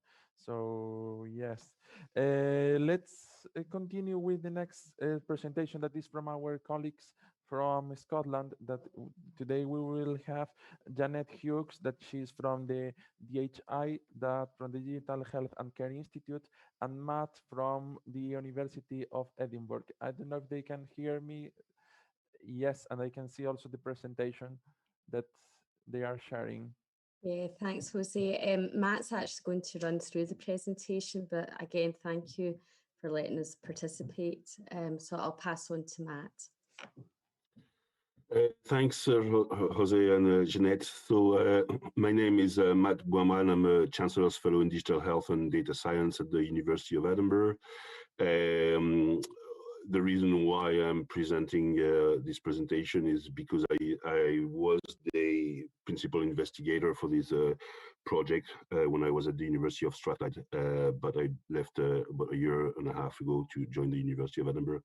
Cara McKenzie has also participated in preparing this presentation. Unfortunately, she can't be with us today for this presentation for personal reasons, but Jeanette is here to answer questions if you have a question specific to the Digital Health and Care Innovation Center. So I'll start with my presentation. So the Digital Health and Care Innovations Center is one of 7 innovation centers which were funded by the Scottish Government's Scottish Funding Council. And the aim of those innovation centers to support transformational collaboration between universities and businesses. The mission statement of the Digital Health and Care Innovation Center is to promote innovation in digital health and care for people to live longer, healthier lives and to provide sustainable growth for our economies. And the institute where I'm now based, the Usher Institute, works with people, population and data to understand and advance the health of individuals and population. So to give you a bit of background about healthcare delivery in Scotland, Scotland has a population of about 5.5 million people. Healthcare is devolved to the Scottish Government and they're delivered by NHS Scotland. We have an NHS which is completely independent of other regions of the United Kingdom. It's in 2019-20 had a budget of £14 billion, which represents 40% of Scotland's expenditure, so obviously a very significant part of the budget. It's divided in 14 territorial health boards that you can see there on the picture. And then we have some special NHS boards for the National Service Scotland, for example, which is tasked with procurement, the Scottish Ambulance Service, etc. And we also have one public health organisation called Healthcare Improvement Scotland. In terms of the challenges, we have a wide range of challenges for healthcare delivery. So as you can see on the map, for example, the big health board on the north, NHS Highland, is actually very sparsely populated, but it covers a very wide geographic area. On the other hand, the Glasgow Health Board is one of the largest NHS boards in the United Kingdom, never mind Scotland, with over 1 million people like in this health board. Glasgow has very important issues around deprivation, inequalities, and very significant lower life expectancy than the rest of the United Kingdom. So we have specific challenges. For the rest of the population, obviously, we have a healthy aging population, as others have already mentioned. And we also have challenges of having a very remote population. So as I mentioned, people in the Highlands or people in the islands, for example. So we've got a range of challenges. Since 2004, we've had a dedicated National eHealth Directorate, and we've had official national eHealth strategy since 2004.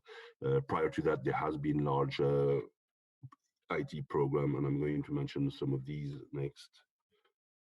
So initially, eHealth in Scotland has very much been focused on large-scale national IT implementation programs, sometimes or often taking place in conjunction with care quality improvement programs. So to mention some of the systems that have been developed, there's the National Electronic Referral System, Sky Gateway, which is used to do electronic referrals from primary care to secondary care. That is the use of this system is universal now. There's almost no paper referrals anymore, so everything is done electronically. We've had an excellent implementation of a clinical portal in NHS Greater Glasgow and Clyde around 2007-2010, and that enables effectively the creation of a unified medical record by pulling data from various systems. We've had the National Procurement of General Practice Electronic Medical Record System around 2008-2012. So we had the electronic medical record systems in general practice prior to that, but they were in dire need of modernization. We've had a national patient information system for Scotland since 2010. That means that the whole of Scotland used the same system, although the implementation of the medical record is, again, the responsibility of individual health boards. So although they all use the same system, the implementation is limited to the one health board. So it's not that we have a one medical record system for the whole of Scotland. It's the same system, but it's used in all the different health boards. At the moment, we're also in the process of deploying electronic pharmacy. Well, actually, electronic pharmacy is pretty much completed and has been for a while, but we're in the process of implementing hospital electronic prescribing and medicine administration system. So there's been a lot of work that has been done in terms of developing the health IT infrastructure and architecture in Scotland. However, other types of innovation have proved more elusive, and I'm thinking more about the types of innovation that we've been discussing today. Innovation around patient-centered or citizen-centered technologies, and that has been more difficult.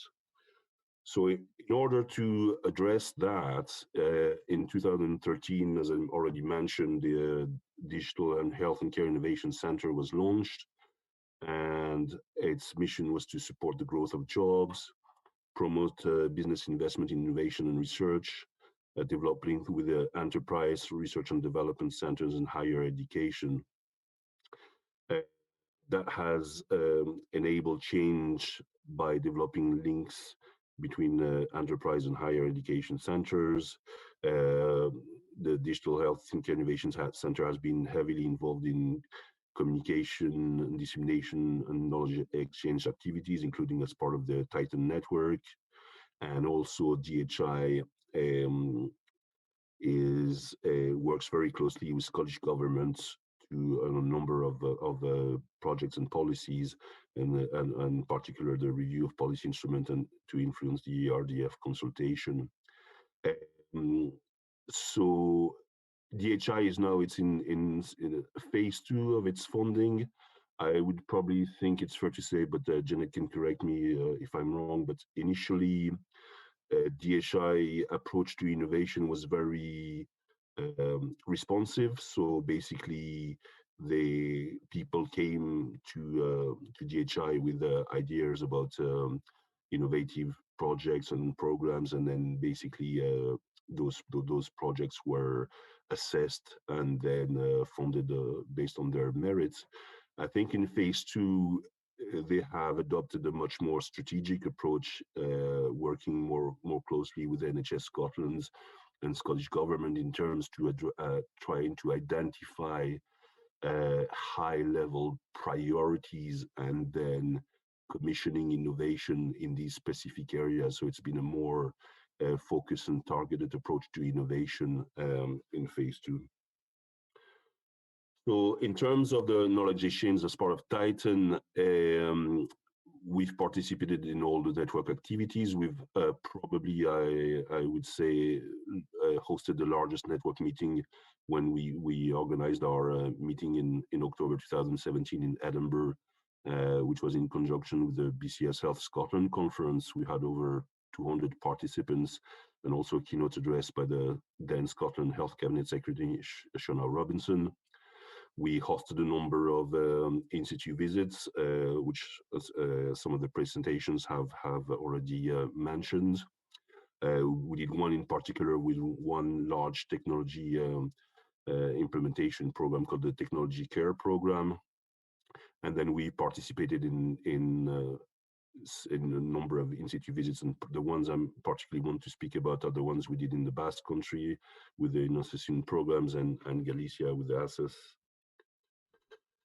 So I guess coming back to what I mentioned in terms of where Scotland was around the time when we joined this program in terms of having a legacy of large e-health implementation, but wanting to do more in terms of patient-centered and agile innovation. I think the good thing about participating in TITTAN is that we were able to learn from people who were over those aspects, perhaps ahead of us in certain areas of this. So in terms of Galicia, they had a very strong track record of successful participation in European Technology Innovation Program and networks, and they had very well established and tested processes for multi-stage public procurement of innovation. So I guess, as I mentioned, this is where Scotland is heading, and including with DHI and other funding source. That's where we are increasingly heading, and we are replicating this through a combination of strategic innovation, as I mentioned, which is done in collaboration between the health boards and nationally with NHS Scotland and the Chief Scientist Office, which fund the health service research in Scotland, and also through Innovate UK and the Small Business Research Initiative. And I'm participating in a number of these initiatives as we speak, in terms of developing solution for hip fracture pathways in NHS Lothian, and also for multimorbidity. So that's a model that we are increasingly adopting.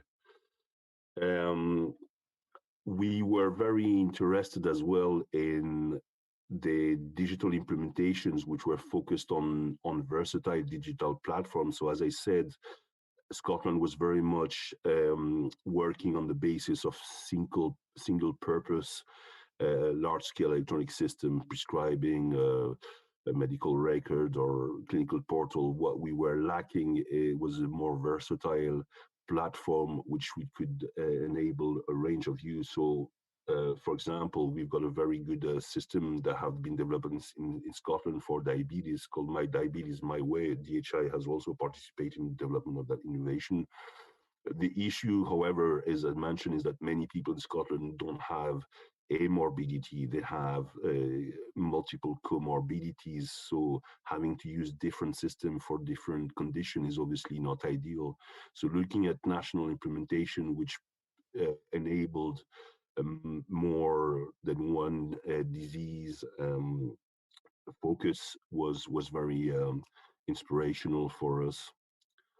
That platform that was Jens, that was presented to us enable clinicians to integrate, to basically care for patients, but also it allows for continuous novel functionalities and domain application development. So it's probably more agile than some of the systems that we have in Scotland.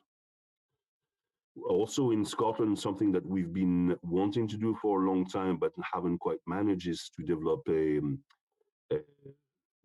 personal health records, and that's been elusive. As I've mentioned before, a lot of the systems are clinically focused. So to see what Galicia has achieved in this fair was very interesting, to see that they have successfully implemented a system that people can use and to communicate their health information with clinicians. There has been one thing though, was that the use was relatively limited. I can't remember what the exact figures were, but there were around the 50,000 regular users. So I guess it probably has some implication as to whether this is really one priority we should focus on, is if eventually the take on is limited. They also provided the best examples of best practice in knowledge network and engagement and management that we've learned from.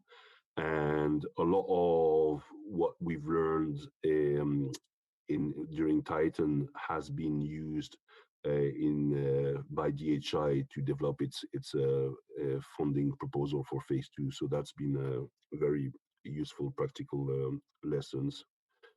In terms of the institute program, we were very interested in looking at the model in which they managed innovation programs. So they had a very lean team that were project managing and supporting innovation but without being dragged in the micromanagement of those projects, which I think can be a danger for innovation agencies, that basically you want to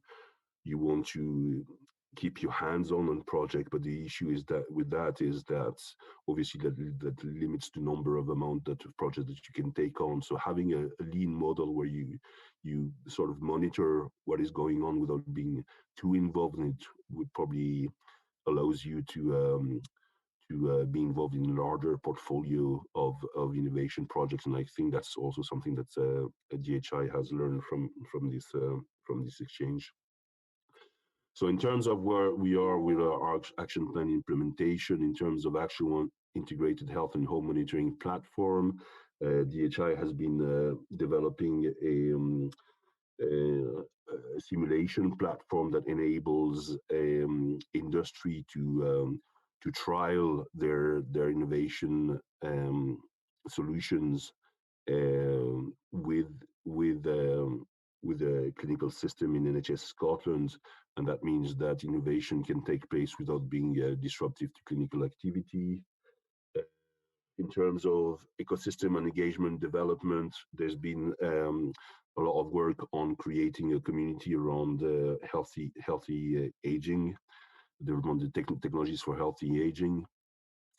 And I guess the elephant in the room that Kemi mentioned earlier is that obviously COVID has disrupted a lot of those activities. Interestingly, it has also precipitated a lot of innovation in other areas. So, for example, we've been trying to promote the routine use of teleconsultations for the best part of 10 years in Scotland without great success. And now, obviously, this is becoming completely mainstream. So I think there's a lot of innovation taking place now by necessity rather than by choice. And I think that what is going to happen is that we're going to have a very different healthcare system when we come out of this pandemic. And so it's at the moment, from an academic point of view, it's hard to keep track of what's going on because there's a lot of projects going on in various places and in various domain. But I think obviously, like, you know, the pandemic has been a tragedy, but it has also like precipitated technology innovation, and we will probably have a better understanding of to what extent over the coming months and years. And that's it for me. Thank you.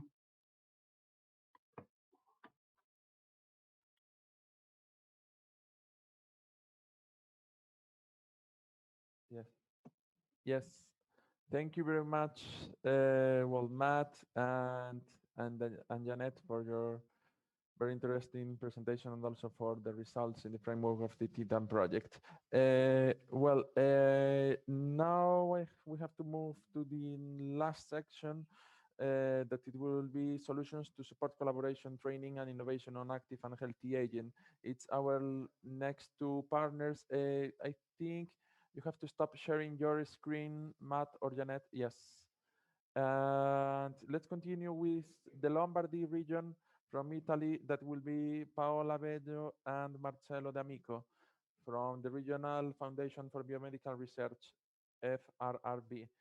Yes, now, yes, Marcello is sharing the presentation. Perfect. Yes. Okay, Marcello, I think you need to unmute your microphone. Yes, and Marcelo, yes, please unmute your microphone because now we could see your presentation well. Can you hear me? Yes. Yes, but share again, Thanks. share again your screen. Yes, of course. Yeah. So, good afternoon, everyone. I'm Marcello D'Amico, and I collaborate with Paola Bello in Regional Foundation for Biomedical Research in Lombardy region.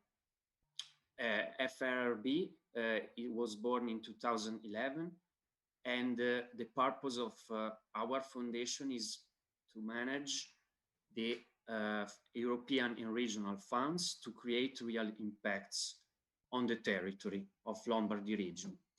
So now I present you briefly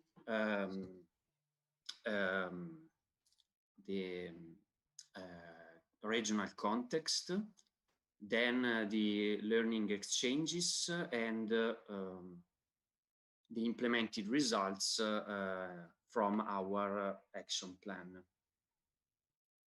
So Lombardy has a population of approximately 10 million inhabitants, and it's the fourth most populated region in Europe.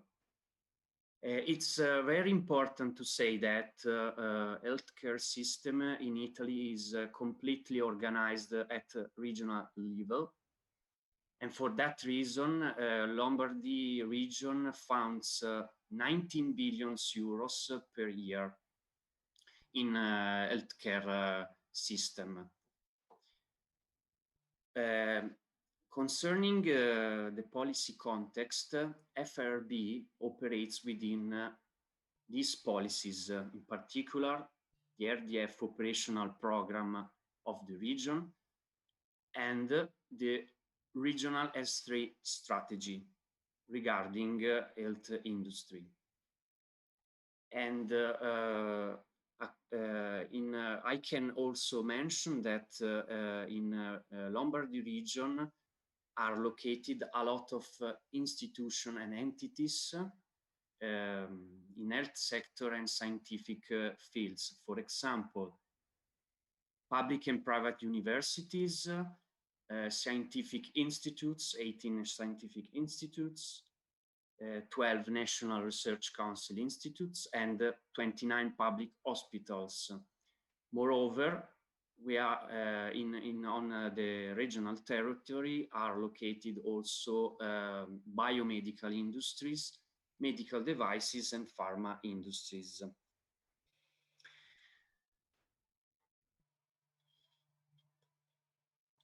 Yes, turning now to learning exchanges, I can mention some example of good practices shared by Lombardy region at first. ARIA is a regional company that aims to reduce bureaucracy for citizens and public in administration in Lombardy, and also for private companies. The second one, Niguarda PSIP, is the first pre-commercial procurement in Italy. And in that case, Niguarda Hospital acquired moving beds. The third one, Open Innovation, is a platform that tries to create connections and participation among companies in Lombardy. Yes, create connections and in innovative solutions field. And Good Morning, Craig is a classification of chronicities for patients. With regard to good practices that inspired the FRB, I can mention Innosesum implemented by BioF that aims to foster public and private partnerships and matchmaking new products and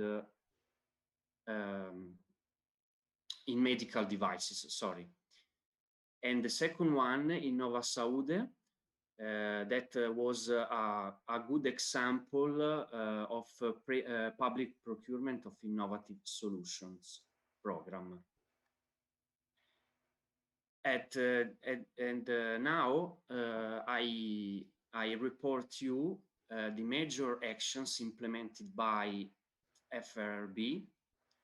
So the first one was a report that FRB written And in that report was analyzed the pre-commercial procurement and the public procurement of innovative solutions programs, not only in public administrations of Italy, but also in other European countries and regions. And that report was compiled and sent to General Directorate for Innovation and Research of Lombardy region, sharing what the FRB found. And at the last point, FRB organized with BioF a meeting discussing and illustrating Innovation program. And at the beginning of 2021, Innovasasun staff program and our two regional clusters, in particular Lombardy Foundation Cluster Technologies and Lombardy Life Science Cluster, will plan a new meeting to trying to share and to learn these initiatives that was very interesting to create connections between among private companies and to create something for the public health system. Thank you for your attention. If I can just say a last word on behalf of Marcello, myself, and all the FRB team, we would like to thank you. We are very happy that we had a chance to be part of this consortium. You know that Marcello and I started, we entered the TITTAN project when it was already phase 2, but still we had the chance to meet you all and to collaborate with you all. So thank you very much. Thank you very much, Paola, Marcelo, very nice presentation. And we are totally running out of time. So I have to give the floor to Antoni from Lower Silesia Marshall Office, that who will make the last presentation of the results of the TITTAN project. Antoni, can you hear us? Yes, I can. Yes. One moment, please.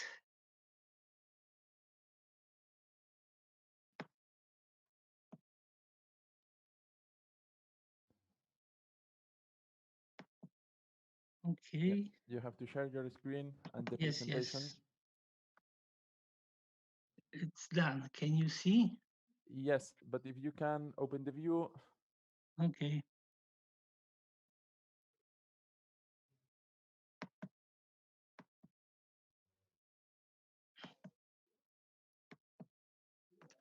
Okay, thank you. Thank you. My presentation is last, but hopefully not least. No, not least, I'm sure. Okay. So let me present our region first. Our region has 2.9 million inhabitants. So it's quite big according to the whole amount of people in Poland. And we are located at southwest of part of Poland. It means that we are neighbors with Saxony. Our healthcare system is financed according to the medical activities, healthcare activities by NFZ. It is National Health Fund institution at the level of government. And according to the healthcare facilities, they are financed and managed by the self-governmental institution as well as private companies.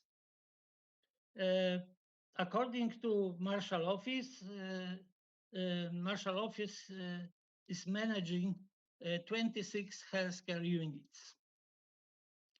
So we are happy to be a part of TITTAN project because we had possibility, thanks to the project activities, we had the possibility to change our strategies in our region. So let me start about our activities. So Lower Silesia networks, the most popular in our region network is IRIN. It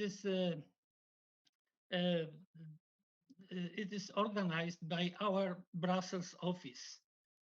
So we are cooperating with our office, and then we have influence on that kind of activities. Also, we are active on EIP on AHA. From that reason, we've got for Falkiewicz the one-star reference site. And also we have activities within Twinning Action with our lead partner of TITTAN project, ASIS. Thank you very much for last Wednesday meeting. It was according to our it was also connected with our TITTAN activities according to the scaling up and development e-services related to the e-care. This was the part of our activities according to the action plan. We were inspired by our partners of TITTAN project to start to think much more, to be much more focused on the biggest amount of patients involved. This is why we have started to possess the money to scale it up from 50 patients in our successful project Carewell. We would like to have 1,000 patients in Carewell 2 project. It means that we would like to scale it up to the amount which will give us next much more experience that we have had now.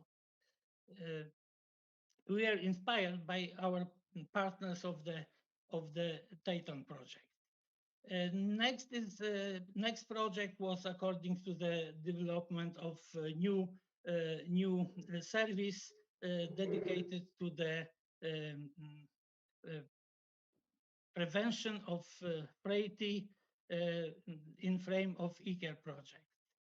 And also we have had possibility to start AdLife project, which is to increase the functionality of telecare system, which we have had till now, to integrate home care, primary care, and specialist care. The implementation of this task was connected with the Falkiewicz Hospital. And unfortunately, through the COVID pandemic, we've got complication because the hospital became COVID hospital from last Monday. And we have to switch our project, if it will be possible, to another partners. It make for us a lot of complications. Next part of our action plan was train the trainers. We were inspired by our neighbor of Saxony to have this possibility, this idea in our daily practice. So for to perform these activities, we have applied successfully for the Dimetra project in frame of Erasmus Plus program. We are now in the middle of the project because of the COVID pandemic situation. And also, we planned to create the living club as a model senior apartment. It was our idea to create just independent one, which we plan to build in frame of the Falkiewicz Hospital. But unfortunately, we were not able to find location and financing. So we had to switch to another idea, creating the virtual living club. And we have applied to get this in frame of EC program funding. But unfortunately, again, project was rejected. Next was idea of networking and cooperation with existing one in Warsaw. So we are in the step of starting this cooperation according to our action plan. And so I think that this is the last presentation. Yes, so it was quick to save our time, yes. And I think that I have presented everything what I was going to do. Thank you very much. I'm sure, Anthony. Well, that was the last presentation from our partners, and well, I would like just to finalize this event, that it was 2.5 hours event. Well, first saying and I apologize because of the technical problems, of course, because now of the COVID-19 now is a big challenge to develop such as of high level events.